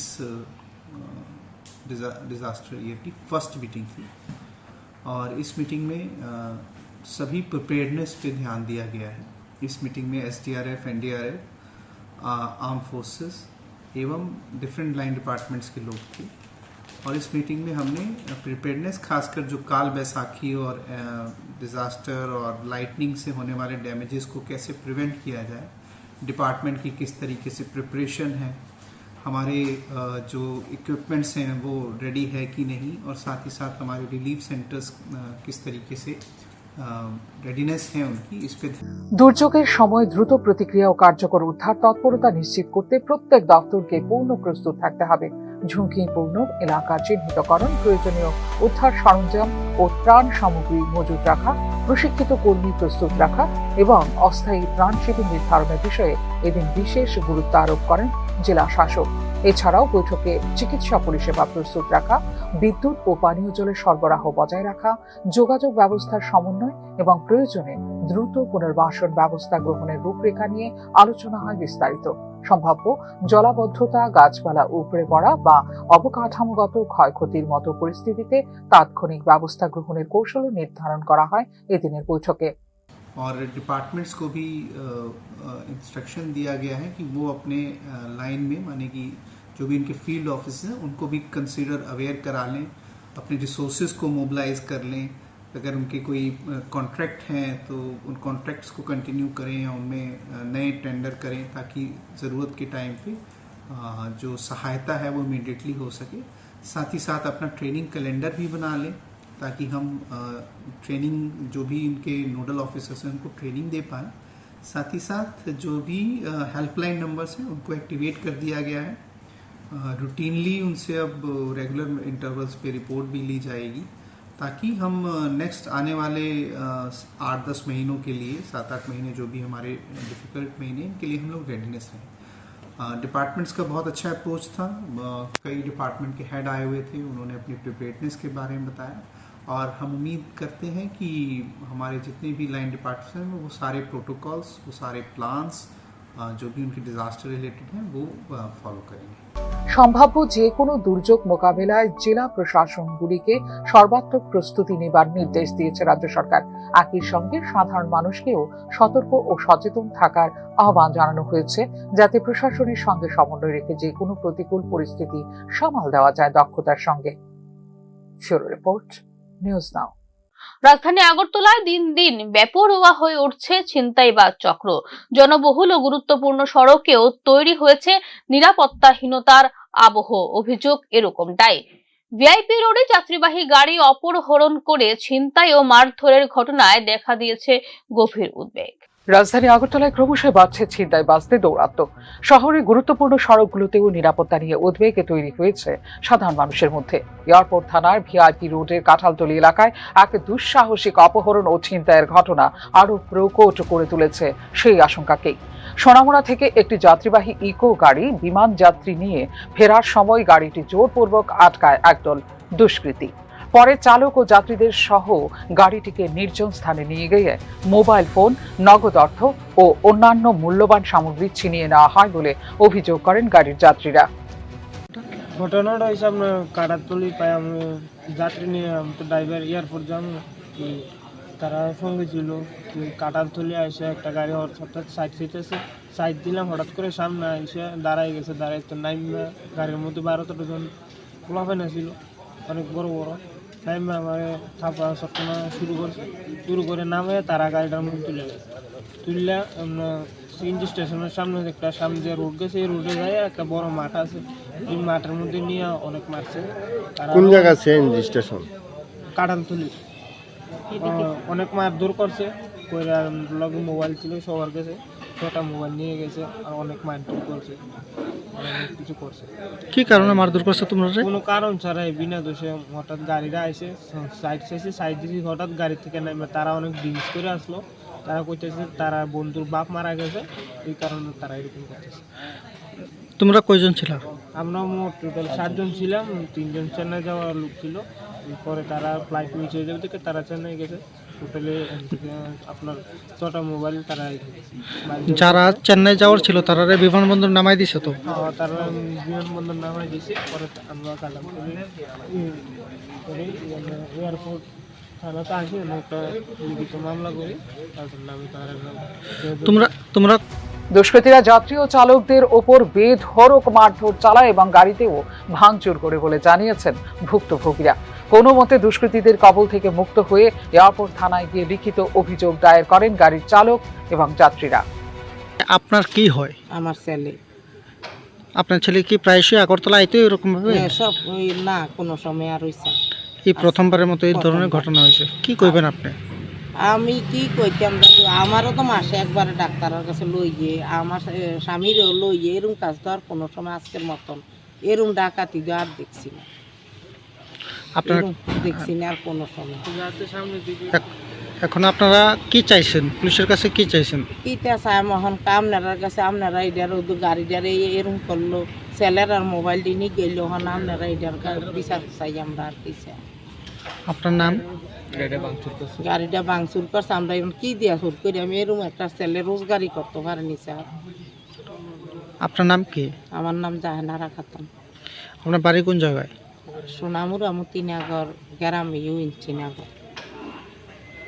ঘটনার পর ছিনতাইবাজদের দৌরাত্ম্য নিয়ে প্রশ্ন উঠেছে নতুন করে। বিশেষত বিমানবন্দর সংলগ্ন ভিআইপি রোডের মতো গুরুত্বপূর্ণ এলাকায় এই ধরনের ঘটনা নিরাপত্তা ব্যবস্থার কার্যকারিতা নিয়ে বাড়িয়েছে উদ্বেগ। অভিযোগের ভিত্তিতে তদন্ত শুরু হয়েছে এবং জড়িতদের শনাক্ত করে দ্রুত গ্রেপ্তারের উদ্যোগ নেওয়া হয়েছে বলে দাবি করেছে পুলিশ। তবে ছিনতাইবাজদের ক্রমবর্ধমান তৎপরতা রুখতে আরও কঠোর নজরদারি ও টহলদারি জোরদার করা জরুরি বলে অভিমত নাগরিক মহলের। ব্যুরো রিপোর্ট, নিউজ নাও। এখনকার মতো সংবাদ এই পর্যন্ত। আমাদের পরবর্তী সংবাদ দেখতে চোখ রাখুন নিউজ নাওয়ের পর্দায়। নমস্কার।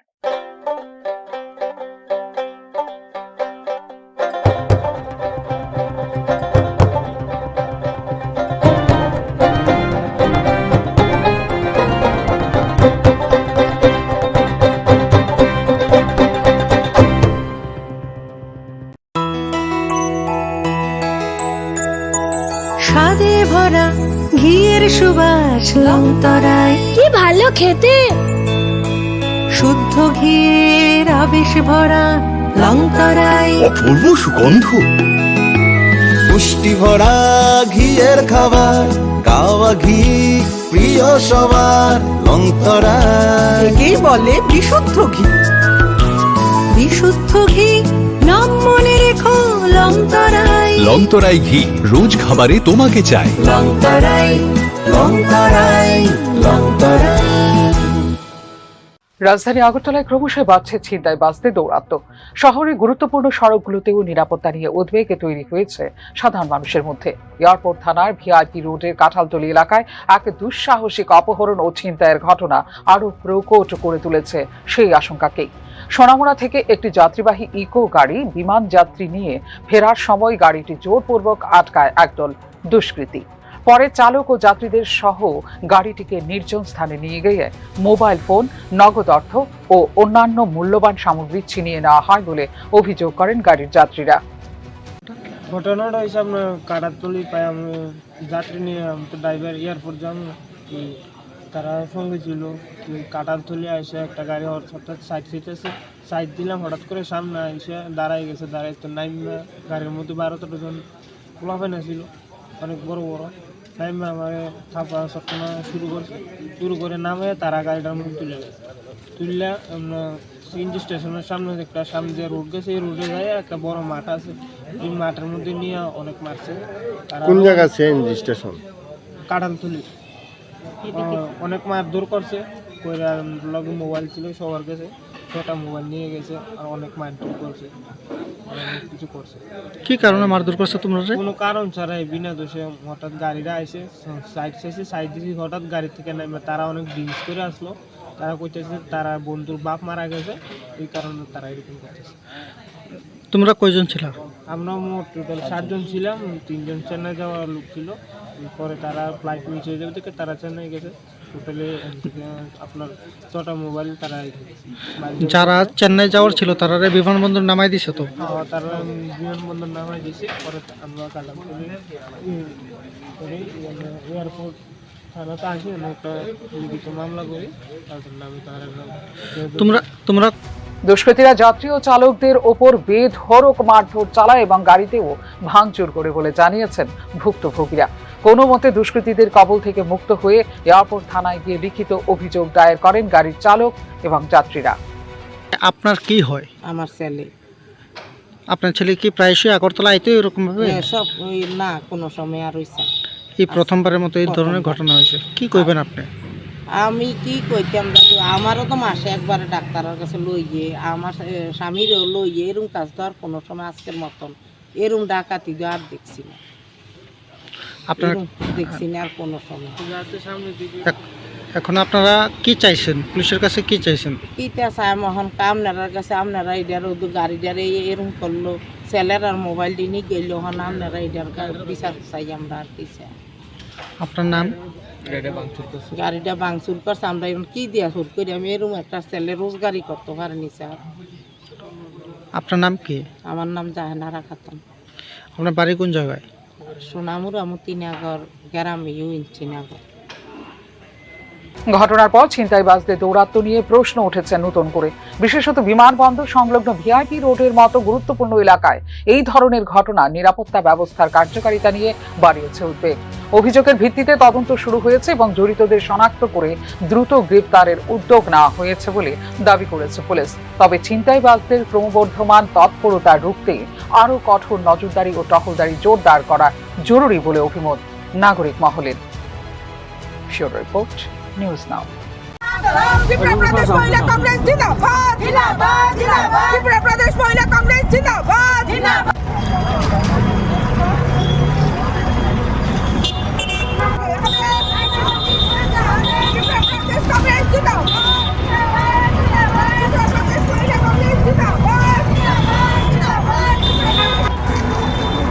স্বরাষ্ট্রমন্ত্রী অমিত শাহ নির্বাচন, নির্বাচন, নির্বাচন। স্বরাষ্ট্রমন্ত্রী অমিত শাহ নির্বাচন। আপনারা অবগত আছেন যে সারা দেশে যেভাবে একের পর এক মহিলাদের উপর যৌন নির্যাতন, গণধর্ষণ, ধর্ষণ এবং হত্যালীলা সংগঠিত হচ্ছে, সেটা আমাদের ভাবতেও আমরা শিউরে উঠি, যেভাবে নাবালিগ বাচ্চা থেকে শুরু করে এবং 70-80 বছরের মহিলারাও পর্যন্ত এর থেকে পরিত্রাণ পাচ্ছে না।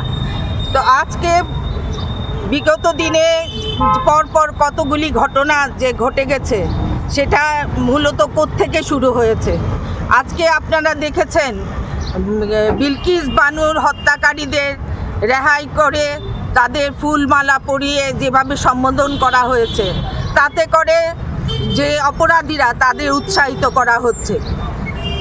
তারপর রাম রহিমকে পেরোলে বারবার ছাড়া বিজেপির আরেকটি অপরাধের আগ বাড়িয়ে দেওয়া মানুষকে উৎসাহিত করছে। তার মধ্যে আপনারা বিগত দিনে দেখেছেন ত্রিপুরার এক ছাত্রী গুরগাঁওয়ে পড়তে গেছে, সেখানে তাকে যেভাবে নৃশংসভাবে যৌন নির্যাতন এবং তাকে গোপনাঙ্গে স্যানিটাইজার দিয়ে আগুন লাগিয়ে দেওয়া হয়েছে। এটা ভাবতে আমরা মহিলা হয়ে এটা ভাবতেও আমাদের শরীরে শিহরণ জাগে যে মানুষ আজকে কোথায় গিয়ে দাঁড়িয়েছে। আজকে আসন্ন কালবৈশাখী ও সম্ভাব্য প্রাকৃতিক দুর্যোগের প্রেক্ষিতে আগাম সতর্কতা ও প্রস্তুতি জোরদার অত্যন্ত গুরুত্বপূর্ণ। এই বিষয়টিকে অগ্রাধিকার দিয়েই চলছে প্রশাসনিক প্রস্তুতি। বিষয়টিকে সামনে রেখে পশ্চিম ত্রিপুরা জেলা প্রশাসনের উদ্যোগে এক উচ্চ পর্যায়ের বৈঠক অনুষ্ঠিত হয় বৃহস্পতিবার। জেলা প্রশাসনের কনফারেন্স হলে আয়োজিত এই বৈঠকে সভাপতিত্ব করেন জেলা শাসক ডক্টর বিশাল কুমার। বৈঠকে উপস্থিত ছিলেন এনডিআরএফ, এসডিআরএফ এর প্রতিনিধি, সশস্ত্র বাহিনী কর্মকর্তা এবং বিভিন্ন লাইন দপ্তরের শীর্ষ আধিকারিকরা। দুর্যোগপূর্ণ আবহাওয়া সম্ভাবনাকে সামনে রেখে প্রশাসনিক প্রস্তুতির সার্বিক মূল্যায়ন ও সমন্বিত কর্মপরিকল্পনা গ্রহণই ছিল বৈঠকের মূল উদ্দেশ্য। आज डिस्ट्रिक्ट डिजास्टर मैनेजमेंट अथॉरिटी की इस डिजास्टर ईयर की फर्स्ट मीटिंग थी और इस मीटिंग में सभी प्रिपेयर्डनेस पे ध्यान दिया गया है। इस मीटिंग में एसडीआरएफ, एनडीआरएफ, आर्म फोर्सेस एवं डिफरेंट लाइन डिपार्टमेंट्स के लोग थे और इस मीटिंग में हमने प्रिपेयर्डनेस खासकर जो काल बैसाखी और डिज़ास्टर और लाइटनिंग से होने वाले डैमेजेस को कैसे प्रिवेंट किया जाए, डिपार्टमेंट की किस तरीके से प्रिपरेशन है, हमारे जो इक्विपमेंट्स हैं वो रेडी है कि नहीं, और साथ ही साथ हमारे रिलीफ सेंटर्स किस तरीके से রেডিনেস है उनकी इस पे। দুর্যোগের সময় দ্রুত প্রতিক্রিয়া ও কার্যকর উদ্ধার তৎপরতা নিশ্চিত করতে প্রত্যেক দপ্তরকে পূর্ণ প্রস্তুত থাকতে হবে।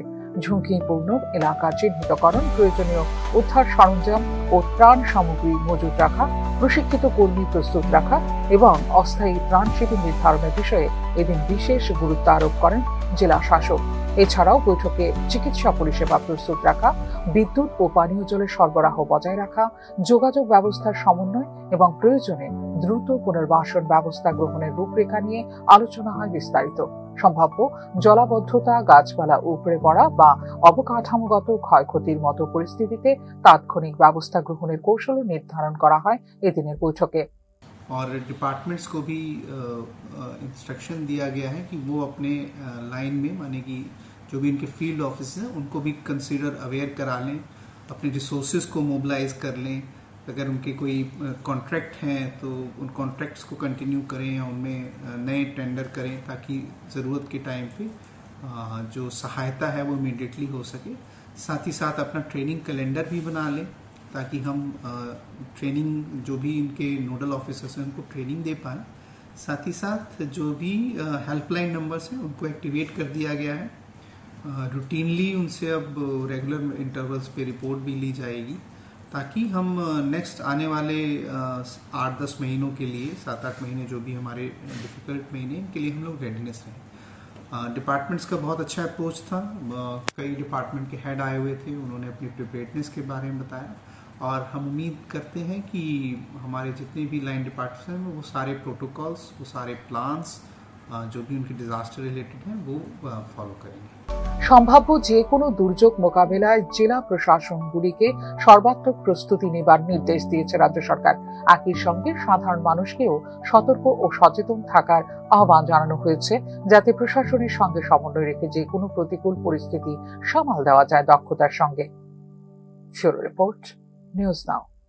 প্রথম আলো এলো শুদ্ধ সকাল, শুদ্ধ সলিলে আজ বাজালো ত্রিতাল, মন্দিরে শুদ্ধ পূজার ধ্বনি, অগ্নি শুদ্ধ হলো সিঞ্জীবী, পরিণীতা নারী তুমি অনুপমা, শুদ্ধ সোনায় সাজো হে নিরুপমা। শুদ্ধতার স্বর্ণ মন্দির, কালিকা জুয়েলার্স, আগরতলা।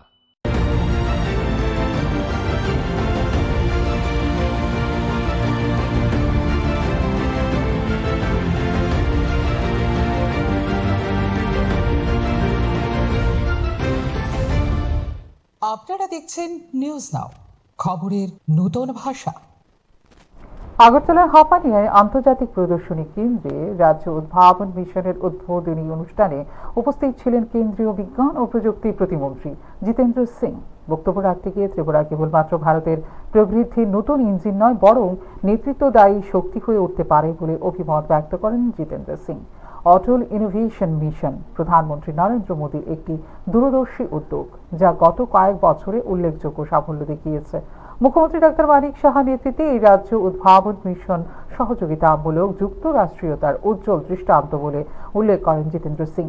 অবকাঠামো উন্নয়ন, রেল ও বিমান যোগাযোগের প্রসার এবং বাঁশ, রাবারের মতো প্রাকৃতিক সম্পদের সম্ভাবনা কাজে লাগিয়ে ত্রিপুরা জাতীয় উন্নয়নে গুরুত্বপূর্ণ ভূমিকা রাখতে পারে বলেও মন্তব্য করেন কেন্দ্রীয় প্রতিমন্ত্রী Jitendra Singh.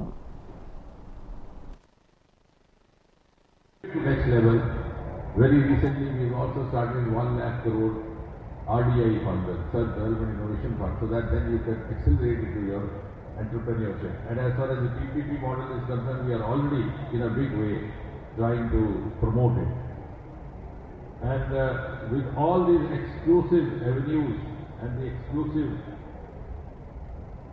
potentials that a state like Tripura has, I think you have the opportunity not only to be the new engine of India's growth, as Prime Minister says, North is his new engine. So Tripura could lead as the new engine of New India, and the rest of the states can follow. With this compliments and this wishes, once again compliments to you all, and I'm sure next time we'll also have more of private sector participants in a program like this, because unless you have a extensive participation of the non-government sector, these young boys and girls can't sustain their startups and their entrepreneurship on their own. And this government is very, very open to the extent that we have even opened up nuclear sector. So once we have opened up nuclear sector also for private players, तो हमारे पीछे बचा ही क्या? Nothing to hide. And therefore we would require your extensive participation from all the sectors for the common goal of carrying forward this nation and making it possible to be led by a peripheral state like Tripura. Thank you very much.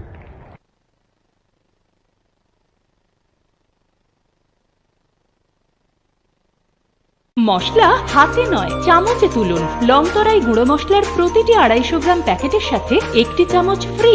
লংতরাই গুঁড়ো মশলা, রান্নায় তোমাকে চাই। শকুনের নজর থাকে ভাগাড়ের দিকে। মৃত পশুর দেহ ফেলার মতো ভাগাড় তৈরি করতে শকুনেই যেখানে উৎসাহী, ঠিক তেমনি রাজ্যের গণতন্ত্র রক্ষায় বিরোধী দলগুলো, বিশেষত সিপিএম, এখন সম্পূর্ণ অন্ধ। সাংবাদিকদের ওপর বিধায়কী প্রাণনাশের হুমকি, চ্যানেলের সম্পাদকদের ওপর প্রকাশ্যে হুমকি ও কোচ্ছায় যেখানে ছি ছি করছেন সাধারণ মানুষ, এ সময় রাজ্যের বিরোধী দলগুলোর ভূমিকা কি প্রশ্ন উঠছে তা নিয়ে। এক্ষেত্রে তাদের ভূমিকা কিছুই নয়, শুধু বসে আছে চুপচাপ ভাগাড়ের দিকে নজর রেখে। রাজ্যের গণতন্ত্রের চতুর্থ স্তম্ভ জ্বলছে প্রতিহিংসার আগুনে, আর সেই আগুনের পাশে বসে সারিঙ্গি বাজাচ্ছেন বিরোধী দল নেতা। রামপ্রসাদী হুঙ্কারের গম্ভীরতার মধ্যে তারা ব্যস্ত নাটক সাজাতে। গণতন্ত্রের প্রতি তাদের ন্যূনতম দায়বদ্ধতা কি? শূন্য। সাংবাদিকদের ওপর উগ্র বিধায়কী আক্রমণ নিয়ে কোনো প্রতিবাদ আছে কি? নেই। কেবল অপেক্ষা কবে জনগণ রাস্তায় নামবে এবং সেই বিশৃঙ্খলার মধ্যে ফায়দা তুলবে তারা। এই বিষয়গুলিকে আপনারা নিয়ে গভীরভাবে ভাবতে হবে না, সময় উপযোগী সমস্ত কিছুর ব্যবস্থা হবে। এটা আমি আপনাদেরকে গ্যারান্টি দিয়ে বলতে পারি, সময় উপযোগী তার শাস্তি পেতে হবে। যেমন কর্ম হবে। এই রাজ্যে যে কোনো সংবাদ মাধ্যম যদি বিধায়কের দুর্নীতি বা সংবিধান বিরোধী কাণ্ড প্রকাশ করে এবং সেই প্রকাশিত সংবাদকে আইনের আশ্রয় না নিয়ে হুমকি বা কুৎসার মাধ্যমে দমন করার চেষ্টা করা হয়, তা ব্যক্তিগত বিষয় হতে পারে না, কখনোই। এটি হলো গণতন্ত্রের চতুর্থ স্তম্ভের উপর সরাসরি আঘাত। অথচ সোশ্যাল মিডিয়ায় বিপ্লবের ছদ্মবেশে সাংবাদিকদের বিরুদ্ধে কুৎসা ছড়ায় আর গণতন্ত্রকে পুঁজি করে নিজের রাজনৈতিক খেলা চালায় সিপিআইএম। রাজ্যে প্রধান দুটি বিরোধী দল সিপিআইএম এবং কংগ্রেস গণতন্ত্রের প্রতি দায়বদ্ধতার ব্যানারে মুখে কুলুপ এঁটে বসে আছে বিরোধী রাজনৈতিক দলগুলো। উগ্র বিধায়কী কুৎসার পরও প্রতিবাদ করার সাহস দেখায়নি তারা। কিভাবে লোভ, ক্ষমতার লেশ্য সাম্প্রদায়িক আগুন থেকে সুবিধা তুলতে পারে শুধু অপেক্ষা তা নিয়ে। গণতন্ত্র, সাংবাদিকতা, জনগণের অধিকার এসব তাদের কাছে শুধু ফাঁকা শব্দ। রাজ্যের বিরোধী দলগুলোর বাস্তব চেহারা এখন একটাই, লজ্জাহীন, নীরব, যেন কেবলমাত্র ভাগাড়ের দিকে নজর রাখা শকুনের মতো। ফিউরো রিপোর্ট, নিউজ নাও।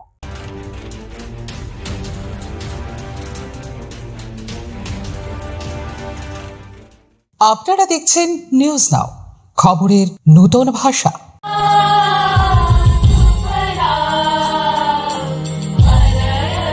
प्रतीक्षा ना करें बल्कि अवसर का सृजन करें और केवल भविष्य की कल्पना ना करें। तालियों के बीच एक और बार मंच पर आसीन हमारे सभी गणमान्य अतिथिगणों का स्वागत।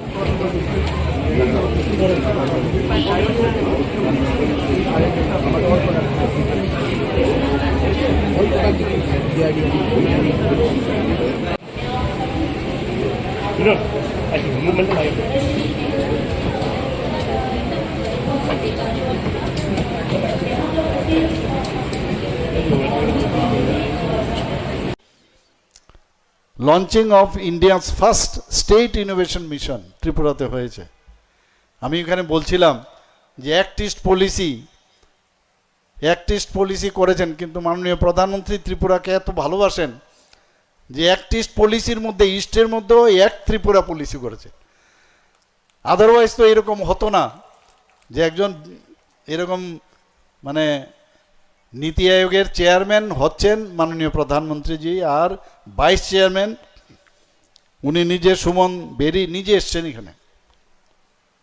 এবং সেখানে আমি দেখলাম যেভাবে ইনোভেটিভ আইডিয়াতে যারা স্টার্ট আপ যারা কাজ করবে, প্রচুর ছেলে মেয়ে ইনভলভ হয়েছে এখানে।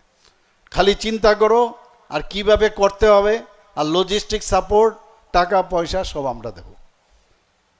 এবং আমাদের ছেলে মেয়েরা কোথায়, যে আমরা মা বাবারাও বলি যে আমার ছেলে কোথায়, হায়দ্রাবাদে আছে, আমার ছেলে মেয়ে কোথায় আছে, ওই ব্যাঙ্গালোরে আছে।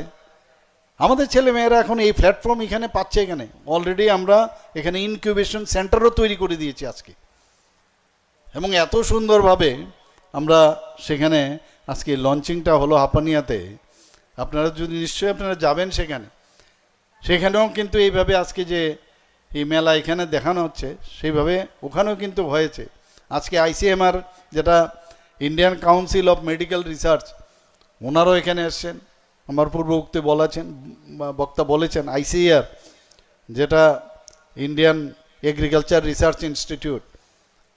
তো এগুলো সমস্ত আগে কিন্তু এইগুলোর মধ্যে বেশি জোর দেওয়া হতো না। আজকে কোভিডের সময়ে আমাদের ভারতবর্ষের মধ্যে করোনা ভ্যাকসিন যখন উনি মাননীয় প্রধানমন্ত্রী যে বললেন আমাদের ভারতবর্ষের মধ্যে আমরা ভ্যাকসিন তৈরি করব, 8 থেকে 9 মাসের মধ্যে কিন্তু ভ্যাকসিন তৈরি করলো।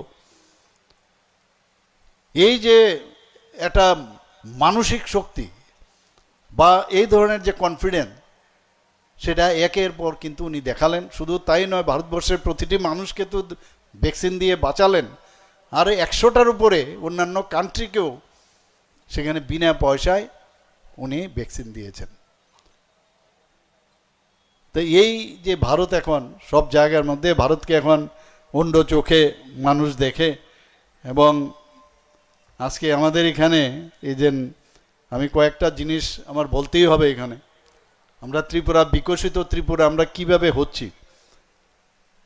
আমরা কৃষিক্ষেত্রে বলুন, আজকে শিক্ষার দিকেই বলুন,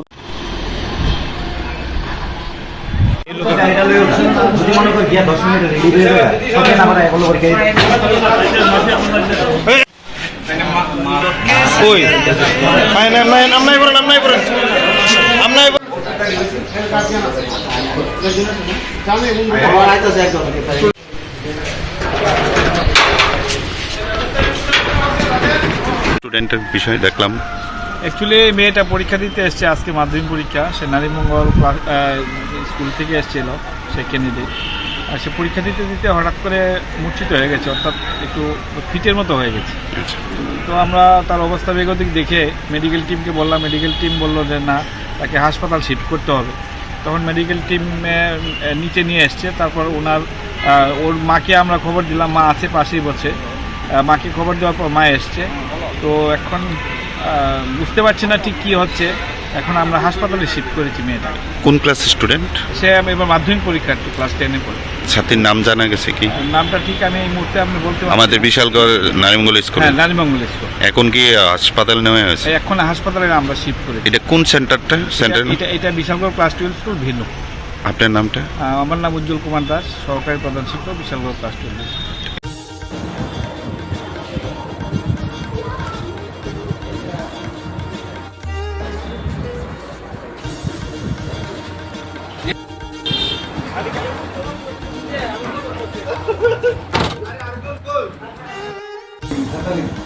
accident na ekটু পরে না না সাজা তো গায়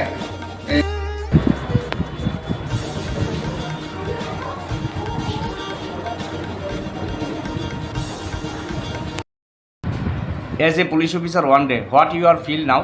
I'm really feeling happy to be here, and the police service are so good and helping me. আমি খুব ভালো লাগছে। সমাজে ক্রাইম দমনে তোমার মানে পুলিশ অফিসার হলে তুমি কি করবে প্রথম যে কাজটা? আমি ক্রাইমটা সলভ করবে আর ক্রাইম ফ্রি করবে। ভবিষ্যতে তুমি কি হতে চাও বড় হয়ে? পুলিশ হতে চাই। Police. What is your name and what class do you reading? My name is Swan Dharma and I read in class 8. What is your school name? My school name is Don Bosco School Bishops. Thank you. শোনো শোনো ভোজন রসিক, শোনো মন দিয়া, ঝাঁঝের স্বাদে রান্না করো লং তরাই দিয়া। ইলিশ সর্ষে পোস্ত বাটা যেমন ইচ্ছে নাও, মালাই চিংড়ি মাংস কষা চেটে পুটে খাও, আহা চেটে পুটে খাও, আহা চেটে পুটে খাও। লং তরাই কাচ্চি ঘানির সর্ষে তেলে টেস্ট, যে খাবে সেই বলবে লং তরাই বেশ। লং তরাই সর্ষের তেল, ঝাঁঝে স্বাদে তোমাকে চাই। আহা লং তরাই বেশ, আহা লং তরাই বেশ। বৃহস্পতিবার থেকে শুরু হলো ত্রিপুরা মধ্য শিক্ষা পর্ষদের অধীনে চলতি শিক্ষাবর্ষের মাধ্যমিক পরীক্ষা। এদিন দুপুর ঠিক 12টায় ইংরেজি বিষয়ের পরীক্ষার মধ্য দিয়ে রাজ্য জুড়ে আনুষ্ঠানিকভাবে সূচনা হয় মাধ্যমিক পরীক্ষা 2026। একই সঙ্গে মাদ্রাসা ফাজিল পরীক্ষার্থীরাও অংশ নেয় ইংরেজি পরীক্ষায়। এই বছর মাধ্যমিক পরীক্ষায় মোট পরীক্ষার্থীর সংখ্যা 32,404 জন।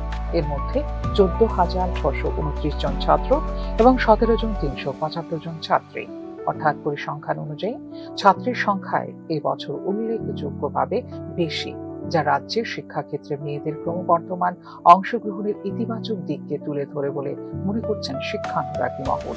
পাশাপাশি মাদ্রাসা আলীর পরীক্ষায় অংশ নিচ্ছে 155 জন পরীক্ষার্থী, তাদের মধ্যে 129 জন ছাত্র এবং 26 জন ছাত্রী। রাজ্যের 69টি কেন্দ্রের অধীনে মোট 145টি ভেন্যুতে অনুষ্ঠিত হবে মাধ্যমিক পরীক্ষা। প্রতিটি কেন্দ্রের প্রশ্নপত্র সরবরাহ, নিরাপত্তা ব্যবস্থা, পর্যবেক্ষক নিয়োগ এবং পরীক্ষার্থীদের নির্বিঘ্ন প্রবেশ নিশ্চিত করতে বিশেষ প্রস্তুতি নেওয়া হয়েছে প্রশাসনের পক্ষ থেকে। আইন শৃঙ্খলা রক্ষাকারী বাহিনীও বিভিন্ন গুরুত্বপূর্ণ কেন্দ্রে নজরদারি জোরদার করেছে, যাতে সুষ্ঠু ও শান্তিপূর্ণ পরিবেশে সম্পন্ন হয় পরীক্ষা। মানে বলে দেয় যে এখানে এক্সাম হবে, আমরা 15 দিন আগে তো আমরা প্রস্তুতি থাকে যে রুমগুলো ছাপায়, পরিষ্কার পরিচ্ছন্ন, জলের ব্যবস্থা, টয়লেট গুলা, যাতে পরীক্ষার্থী আসতে পরে কোনো প্রবলেম না হয়, তাহলে জলের অ্যাভেলেবল ব্যবস্থা করা হয়েছে, লাইট ফ্যানের ব্যবস্থা করা হয়েছে। আমরা 2-3 দিন আগে এগুলো সেটিং করছি, লোক আছে অল্টারনেটিভ পরিষ্কার করছে, আপনারা দেখলে বুঝতে পারবেন সমস্ত রুমগুলো যাতে অসুবিধা না হয় স্টুডেন্টদের। এবং গার্জিয়ানরা রিকোয়েস্ট করা হয়েছে বারবারই যে আপনারা গ্যাদারিং করবেন না, যাতে স্টুডেন্টদের আমার ছেলে মেয়েকে, আপনার ছেলে মেয়েকে, বড় ছেলে মেয়ে যাতে সুবিধা হয়। এর আমরা নোটিশ, বড় বড় 2টা নোটিশ বাইরে দিয়েছি। ভিতরে আমরা গেটের মধ্যে 4-5 জন আমরা আছি সহযোগিতার জন্য, এবং তাদের আমাদের হল 1 এবং 2 এবং 23 নম্বর রুম উপরে আর বাড়িগুলোর নিচে আমরা ডাইরেকশন দিচ্ছি তাদের যে কে কোন দিকে যেতে হবে মেয়েদের বা ছেলেদের। এতটুকু। নমস্কার। মানে কি ছেলে মেয়েদের তো অ্যাডমিন নিতে হবে, এরপর রেজিস্ট্রেশন, আর 12 যারা এনরোলমেন্ট, কলম নিবে, যারা যা যা দরকার হয়, এবং জ্যামিতি বক্সটা আমরা অনেকে কি করে এর মধ্যে ছোট টুকলি ছোট লেগে নেয়, এই জন্য আমরা আলাদা প্যাকেটে যাতে দেখা যায় যায় সাদা প্যাকেটে ট্রান্সফার দিয়ে এগুলা আমরা অ্যালাউ করে দিই। এটা নর্মাল ক্যালকুলাস, নন সাইন্টিফিক ক্যালকুলেটর, যেটা রুলস এন্ড কন্ডিশন যারা বোর্ডে যে এডমিনিস্ট্রেশন বা আমরা যেটা বলেছে, এটা আপনার সাইন্টিফিক হইতে পারত, নন সাইন্টিফিক ক্যালকুলেটর তারা ইউজ করতে পারবো। এতটুকু আমরা বোর্ডের সাথে সহমত, স্টুডেন্টরা যাতে যেটা বলে এটাই আমরা সহযোগিতা করতে চাই। প্রথম দিনের পরীক্ষাকে কেন্দ্র করে সকাল থেকে বিভিন্ন কেন্দ্রে পরীক্ষার্থীদের ভিড় লক্ষ্য করা যায়। নির্ধারিত সময়ের আগে অধিকাংশ পরীক্ষার্থী উপস্থিত হয় পরীক্ষা কেন্দ্রে। অভিভাবকরাও সন্তানদের নিয়ে কেন্দ্রে পৌঁছে দেন এবং পরীক্ষার শেষ পর্যন্ত বাইরে অপেক্ষা করতে দেখা যায় তাদের। পরীক্ষার স্বচ্ছতা ও শৃঙ্খলা বজায় রাখতে কড়া নির্দেশিকা জারি করা হয়েছে বলে জানিয়েছে শিক্ষা দপ্তর। অনিয়ম বা অসদুপায় অবলম্বনের বিরুদ্ধে কঠোর ব্যবস্থা নেওয়া হবে বলেও করা হয়েছে সতর্ক। শিক্ষার্থীদের শিক্ষা জীবনের একটি গুরুত্বপূর্ণ অধ্যায় মাধ্যমিক পরীক্ষা। আগামী কয়েকদিন ধরে বিভিন্ন বিষয়ের পরীক্ষা চলবে নির্ধারিত সূচি অনুযায়ী। সুষ্ঠু পরিবেশে পরীক্ষা সম্পন্ন হওয়ার পাশাপাশি শিক্ষার্থীরা তাদের মেধা ও পরিশ্রমের যথাযথ প্রতিফলন ঘটাতে সক্ষম হবে বলে প্রত্যাশা সংশ্লিষ্ট সবার। ফিল্ড রিপোর্ট, নিউজ নাও।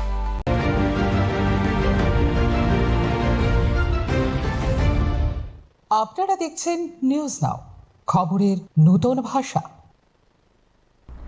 ভাটি অভয়নগর এলাকায় এক ভয়ঙ্কর দুর্ঘটনার ঘটনাস্থলে মৃত্যু হয় দীপক দেবনাথ নামে বাইসাইকেল আরোহী। দুর্ঘটনায় ঘটনাস্থলে মৃত্যু হয় দীপক দেব নামে বাইসাইকেল আরোহীর।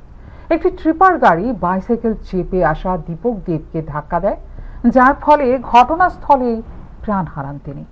দুর্ঘটনার পর এলাকাবাসী গাড়িটি আটক করে চালককে তুলে দেয় পুলিশের হাতে। খবর পেয়ে ঘটনাস্থলে পৌঁছায় পুলিশ এবং প্রশাসনের কর্মকর্তারা। দুর্ঘটনাটি ব্যাপক চাঞ্চল্য সৃষ্টি করেছে গোটা এলাকায়।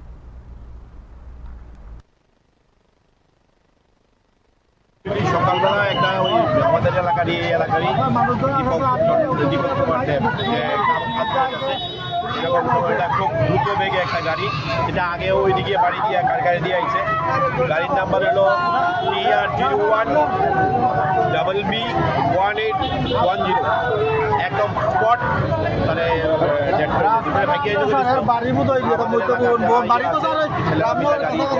আটকাইছে। ড্রাইভারে আমরা পুলিশের কাছে তুলে দিচ্ছি, এখন ডেড বডিটা এখানে আছে, এটাতে নেওয়ার ব্যবস্থা করছি। ড্রাইভার কি মদমত্ত ছিল? ড্রাইভার ড্রিঙ্কিং অবস্থায় ড্রাইভার ছিল।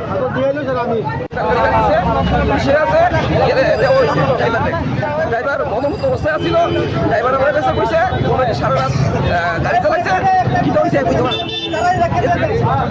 পাওয়া গেছে কি? নাম হলো দীপক দাস, বাবার নাম দীনেশ চন্দ্র দাস। বাড়ি কোথায়?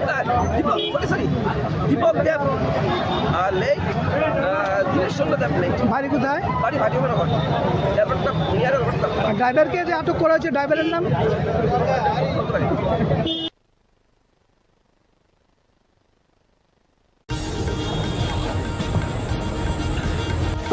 সফল কাম করে 2026 के उपलक्ष्य में आज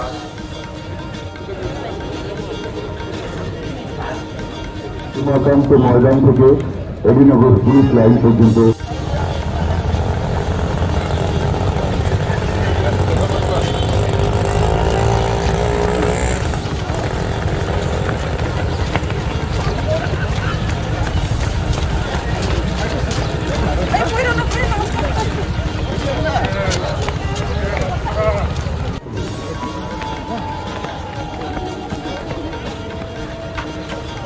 ভাই তোমরা দুজন কমসে কম একটা তো একটা আমাদের ভবিষ্যৎ প্রজন্মকে রক্ষা করতে হবে, সুস্থ সমাজ গঠন করতে হবে, উন্নয়ন এবং সমৃদ্ধির প্রতি মনোযোগী হতে হবে এবং যে কোনো পরিবেশে দাঁড়িয়ে আমরা আপনার পুরনো কম্পিউটার বা ল্যাপটপটি কি খারাপ হয়ে গেছে? তা রিপেয়ারিং করানোর জন্য ভালো কোনো টেকনিশিয়ানের খোঁজ করছেন? তাহলে আজই যোগাযোগ করুন কম্পিউটার বা ল্যাপটপ রিপেয়ারিং এর জন্য অভিজ্ঞ বিশেষজ্ঞ টেকনিশিয়ান রাহুল দেবের সাথে, যিনি স্বল্প খরচে আপনার বাড়ি অথবা অফিসে পৌঁছে খুব যত্নের সহিত ল্যাপটপ কম্পিউটার রিপেয়ারিং করার পরিষেবা প্রদান করার পাশাপাশি সফটওয়্যার ইনস্টলেশনও করে থাকেন। তাই আপনার কম্পিউটার বা ল্যাপটপ সারানোর জন্য দ্রুততম পরিষেবা পেতে এখনই যোগাযোগ করুন রাহুল দেবের সাথে 9077831860 এই নম্বরে। ঠিকানা অভয়নগর, আগরতলা, ত্রিপুরা। নারী নির্যাতনের ঘটনায় দ্রুত ও সংবেদনশীল বিচার ব্যবস্থা নিশ্চিত করতে যুগান্তকারী উদ্যোগ নিল রাজ্য সরকার। রাজ্যে 10টি পঞ্চায়েত এলাকায় পরীক্ষামূলকভাবে চালু করা হচ্ছে নারী আদালত। সাংবাদিক সম্মেলনে রাজ্য মন্ত্রিসভার এই সিদ্ধান্তের কথা ঘোষণা করেন পরিবহন মন্ত্রী সুশান্ত চৌধুরী। সামাজিক লজ্জা, পারিবারিক চাপ এবং দীর্ঘসূত্রিতা, এই 3 কারণেই প্রথাগত বিচার ব্যবস্থার দ্বারস্থ হতে সাহস পান না বহু নির্যাতিতা নারী। ফলে অনেক ঘটনাই অপ্রকাশিত থেকে যায়। এই বাস্তবতা বিবেচনায় এনে স্থানীয় স্তরে সহজ, দ্রুত ও সহানুভূতিশীল বিচার প্রক্রিয়া গড়ে তোলার লক্ষ্যে নারী আদালত গঠনের নেওয়া হয়েছে সিদ্ধান্ত। বা সারা দেশে এমনও জায়গা রয়েছে যখন নারীরা নির্যাতিত হয়, অনেক সময় তারা কোর্টে যেতেও ভয় পায় বা পঞ্চায়েতে বিচার চাইতে গিয়েও তারা ভয় পায়। মানে একটা সময় দেখা যায় যে নারীদের উপর যতই অত্যাচার হোক, বিচারের বাণী নিরালে দিক দিতে কাঁদে।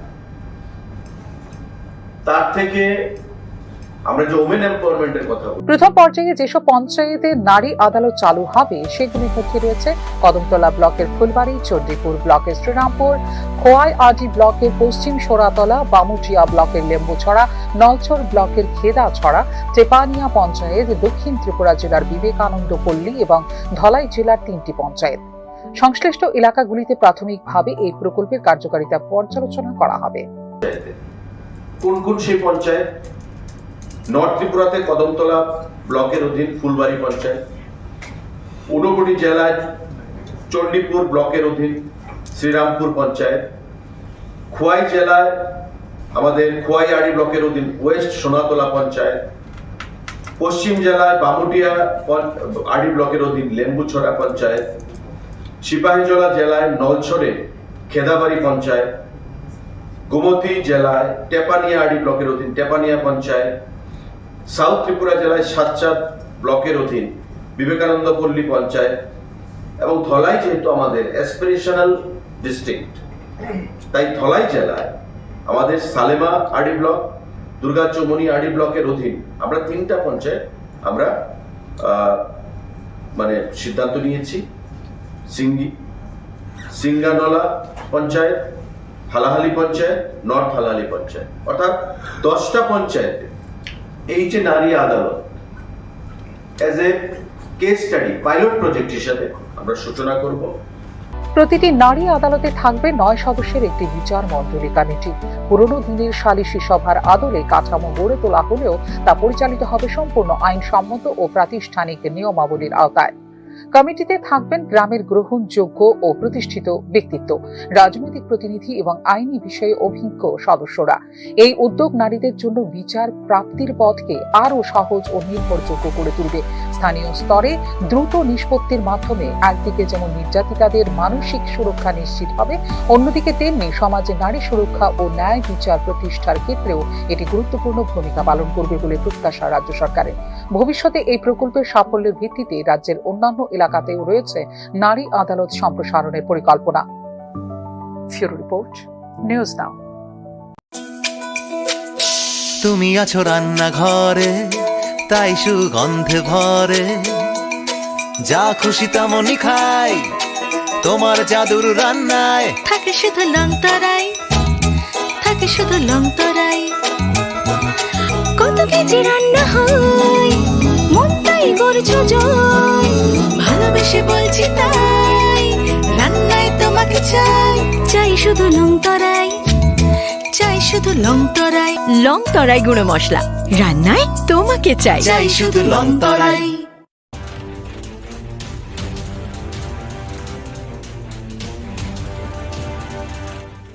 আপনারা দেখছেন নিউজ নাও, খবরের নতুন ভাষা।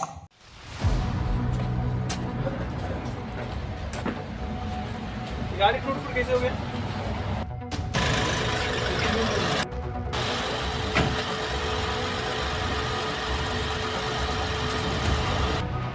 টাকা ছিল তো বিরোধীর আমাদের একটি মারুতি গাড়ি আলটু গাড়ি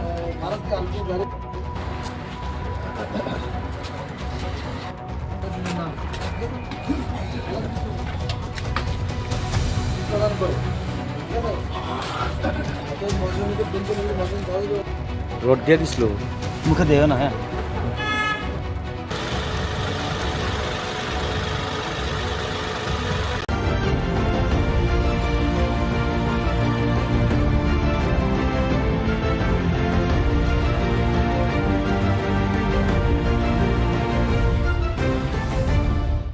আপনারা দেখছেন নিউজ নাও, খবরের নতুন ভাষা।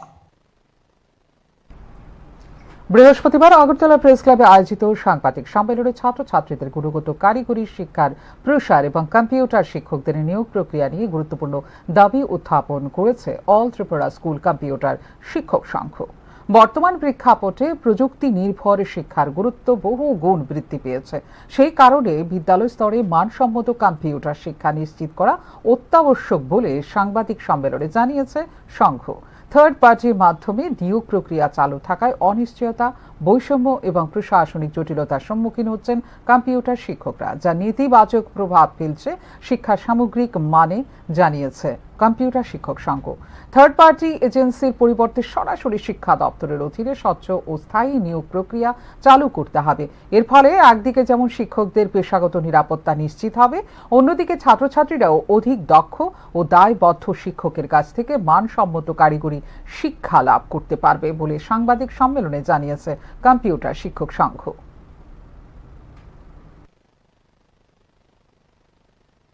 গুণগত কারিগরি শিক্ষার উন্নয়ন ও আইসিটি কম্পিউটার শিক্ষার সঙ্গে জড়িত শিক্ষকদের নিম্নতম মজুরি, চাকরির সুনিশ্চয়তা, সামাজিক নিরাপত্তা প্রদান।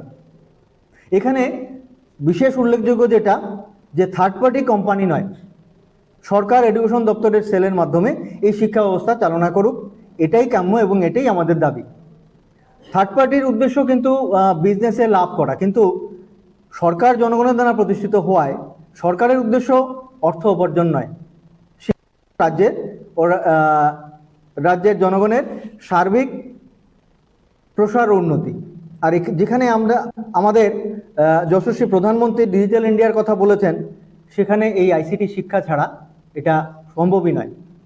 তো সেই উদ্দেশ্যে আমরা আগামী 11ই মার্চ 2026 আমরা রাজ্য সম্মেলন করতে যাচ্ছি। তবে সেখানে একটু কথা বলে রাখি, যদি বিশেষ কোনো অসুবিধা না হয় তাহলে 11 তারিখই থাকবে, না হলে আমরা 14 বা 15 মার্চ হতে পারে। তো আমাদের এই সম্মেলনের মূল স্লোগান হচ্ছে সেভ আইসিটি কম্পিউটার এডুকেশন। এই সম্মেলনে আমাদের সকল সদস্যগণকে সামিল হওয়ার জন্য আমরা আবেদন রাখছি।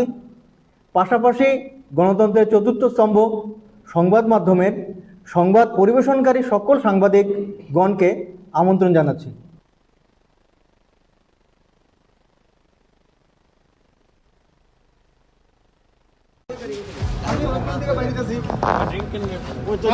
আমি হসপিটাল থেকে বাড়িতেছি, সাড়ে 1 ঘন্টা রাউন্ড দিয়ে বেরিয়েছি, আর আমি কিন্তু আমি ড্রিঙ্ক এন্ড ড্রাইভ করতেছি, আমার কইতেছি আরে ভাই আমি তাহলে আমাদের কি এই সমাজে বাঁচারই অধিকার নাই?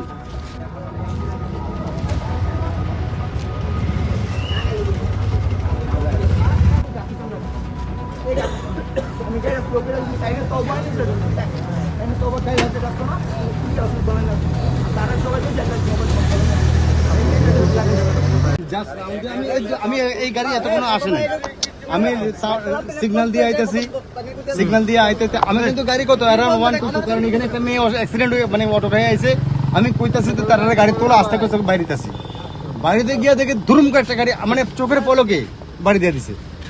বাড়ি দেওয়ার পরে সে তো যাচ্ছে তাই কিছু গালিগালাজ করতেছে।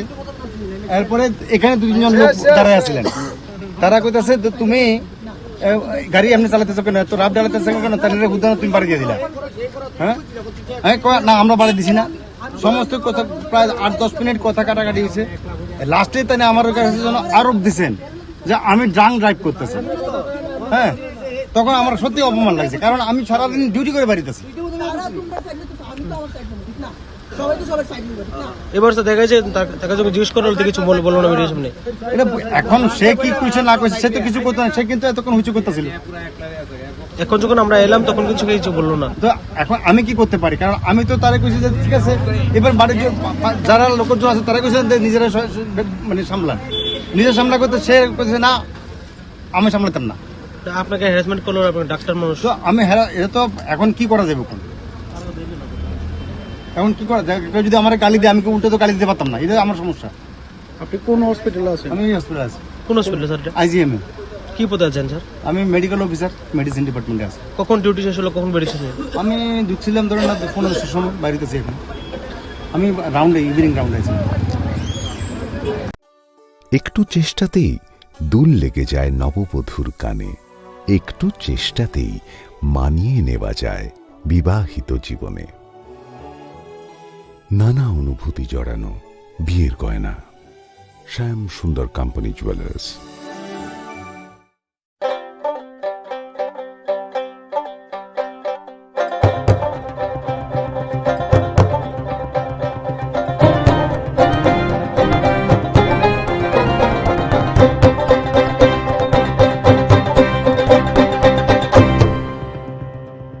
নমস্কার, নিউজ নাওয়ের পর্দায় বাংলা সংবাদে আপনাদের সকলকে স্বাগত। এই মুহূর্তে আপনাদের সঙ্গে রয়েছে আমি পাপড়ি। চোখ রাখছি আজকের বিস্তারিত সংবাদে।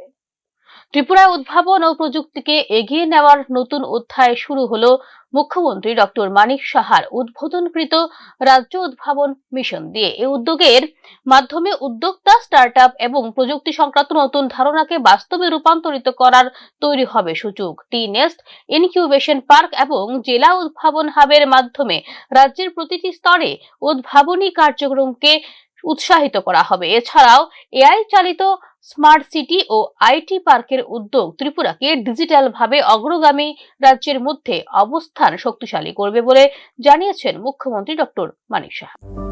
আগরতলার হাপানি আন্তর্জাতিক প্রদর্শনী কেন্দ্রে বৃহস্পতিবার রাজ্য উদ্ভাবন মিশনের উদ্বোধন করেন মুখ্যমন্ত্রী ডাক্তার মানিক সাহা। অনুষ্ঠানে উপস্থিত ছিলেন কেন্দ্রীয় বিজ্ঞান ও প্রযুক্তি প্রতিমন্ত্রী জিতেন্দ্র সিং। এই উদ্যোগ রাজ্যের উদ্ভাবনী বাস্তুতন্ত্রকে শক্তিশালী করার ক্ষেত্রে একটি গুরুত্বপূর্ণ পদক্ষেপ। ত্রিপুরা প্রশাসন ইতিমধ্যে সমস্ত স্তরে মন্ত্রিসভা, রাজ্য সচিবালয় থেকে গ্রাম পর্যায়ে পঞ্চায়েত সম্পূর্ণ কাগজবিহীন কার্যকারিতা নিশ্চিত করেছে, যা স্বচ্ছতা ও দক্ষতা বৃদ্ধি করেছে বলে এদিনের অনুষ্ঠানে জানিয়েছেন মুখ্যমন্ত্রী ডাক্তার মানিক সাহা। এই মিশন নীতি আয়োগের রাজ্য সহায়তা মিশনের অংশ, যা স্থানীয় উদ্ভাবনী উদ্যোগকে উৎসাহিত করার জন্য ডিজাইন করা হয়েছে। অটল উদ্ভাবন মিশনের সহায়তায় কৃষি, সবুজ প্রযুক্তি, পর্যটন, স্বাস্থ্যসেবা এবং ডিজিটাল পরিষেবা ক্ষেত্রে নতুন উদ্যোগকে সহায়তা করা হবে। ত্রিপুরা ইনস্টিটিউশন ফর ট্রান্সফরমেশন ও তথ্য প্রযুক্তি বিভাগ, IIM Kolkata, IIT Delhi, IIM Bangalore এবং টি হাব এর মতো শীর্ষস্থানীয় প্রতিষ্ঠানগুলোর সঙ্গে অংশীদারিত্ব করেছে বলে এদিন জানিয়েছেন মুখ্যমন্ত্রী। Innovation mission will play important role in accelerating the development of state in realizing the goal of Viksit Tripura and Viksit Bharat. Friends, innovation is not merely about technology. It is about transforming governance, empowering youth, honoring tradition, and building sustainable prosperity.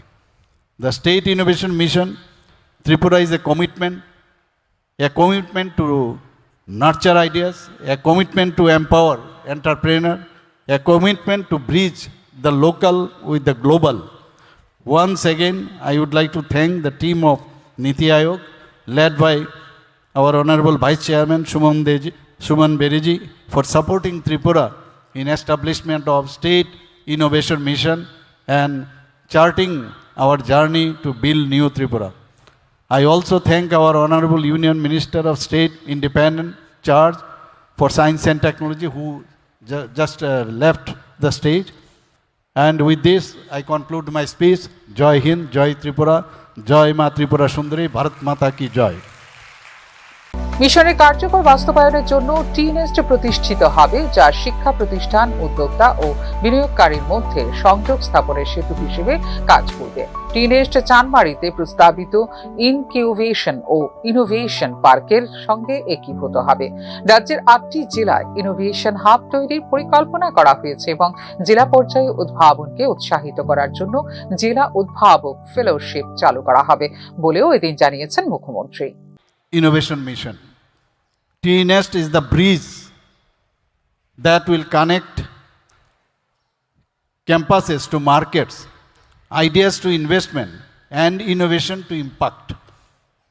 T-Nest will provide co-working and incubation spaces, mentoring support, then legal and compliance guidance, intellectual property assistance, investment promotion. Specialized laboratories will be set up through partnerships with academics and research institutions. Today we have signed and more already you have seen with T-Hub Hyderabad to engage with them as a knowledge partner for establishment of T-Nest and to strengthen the startup and innovation ecosystem in Tripura. Nadatur S. Raghavan Center for Entrepreneurial Learning, IIM Bangalore, then IIM Calcutta Innovation Park, then SBI Foundation, and even Bandhan Bank have agreed to assist in the capacity building of T-Nest. T-Nest will be linked with the upcoming state-of-the-art incubation innovation park at Chanmari, near the upcoming Airtel data center. You must be knowing that already we have found Bhumi Pujan, we already have done there. So innovation centers shall be established in each of the 8 districts. We have 8 districts. Everywhere these innovation centers will be set up and which will be linked with T-Nest. Tripura would launch country's first district innovator fellowships to foster grassroots innovators. With the assistance of Atal Innovation Mission, Niti Aayog, Tripura will come up with the artificial intelligence policy, first of its kind initiative in the country. AI নীতি অনুযায়ী আগরতলায় smart city ব্যবস্থাপনার জন্য AI চালিত সমাধান চালু করা হবে, যা ট্রাফিক নিয়ন্ত্রণ, পার্কিং, বিদ্যুৎ ও পানি সরবরাহ, বন্যা ও বর্জ্য ব্যবস্থাপনা এবং সম্পত্তি মূল্যায়ন ক্ষেত্রে কার্যকর ভূমিকা রাখবে বলে তিনি অনুষ্ঠানে জানিয়েছেন মুখ্যমন্ত্রী।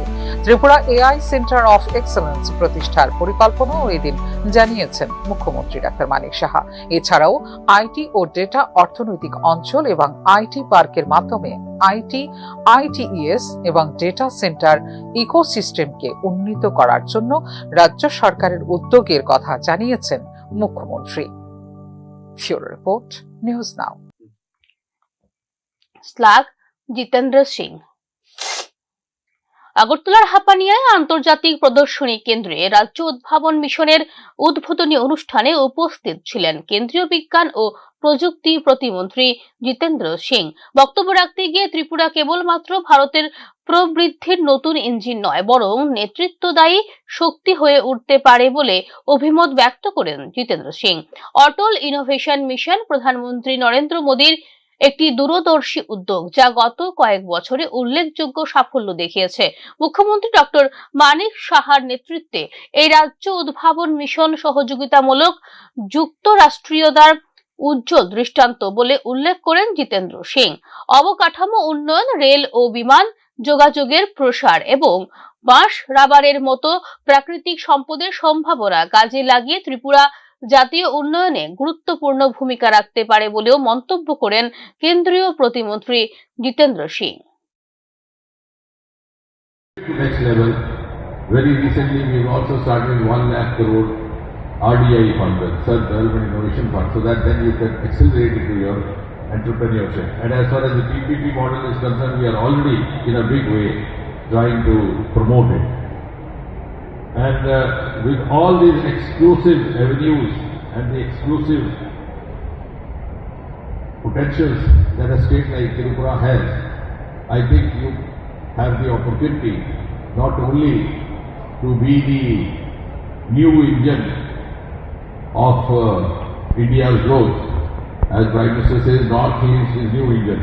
So Tripura could lead as the new engine of New India, and the rest of the states can follow. With this compliments and this wishes, once again compliments to you all, and I'm sure next time we'll also have more of private sector participants in a program like this, because unless you have a extensive participation of the non-government sector, these young boys and girls can't sustain their startups and their entrepreneurship on their own. And this government is very, very open to the extent that we have even opened up nuclear sector. So once we have opened up nuclear sector also for private players, तो हमारे पीछे बचा ही क्या? Nothing to hide. And therefore we would require your extensive participation from all the sectors for the common goal of carrying forward this nation and making it possible to be led by a peripheral state like Tripura. Thank you very much. Tripura মধ্য শিক্ষা পর্ষদের অধীনে বৃহস্পতিবার থেকে শুরু হয়েছে চলতি বছরের মাধ্যমিক পরীক্ষা। প্রথম দিনে ইংরেজি বিষয়ের পরীক্ষার মাধ্যমে রাজ্য জুড়ে ৬৯টি কেন্দ্রের অধীনে ১০০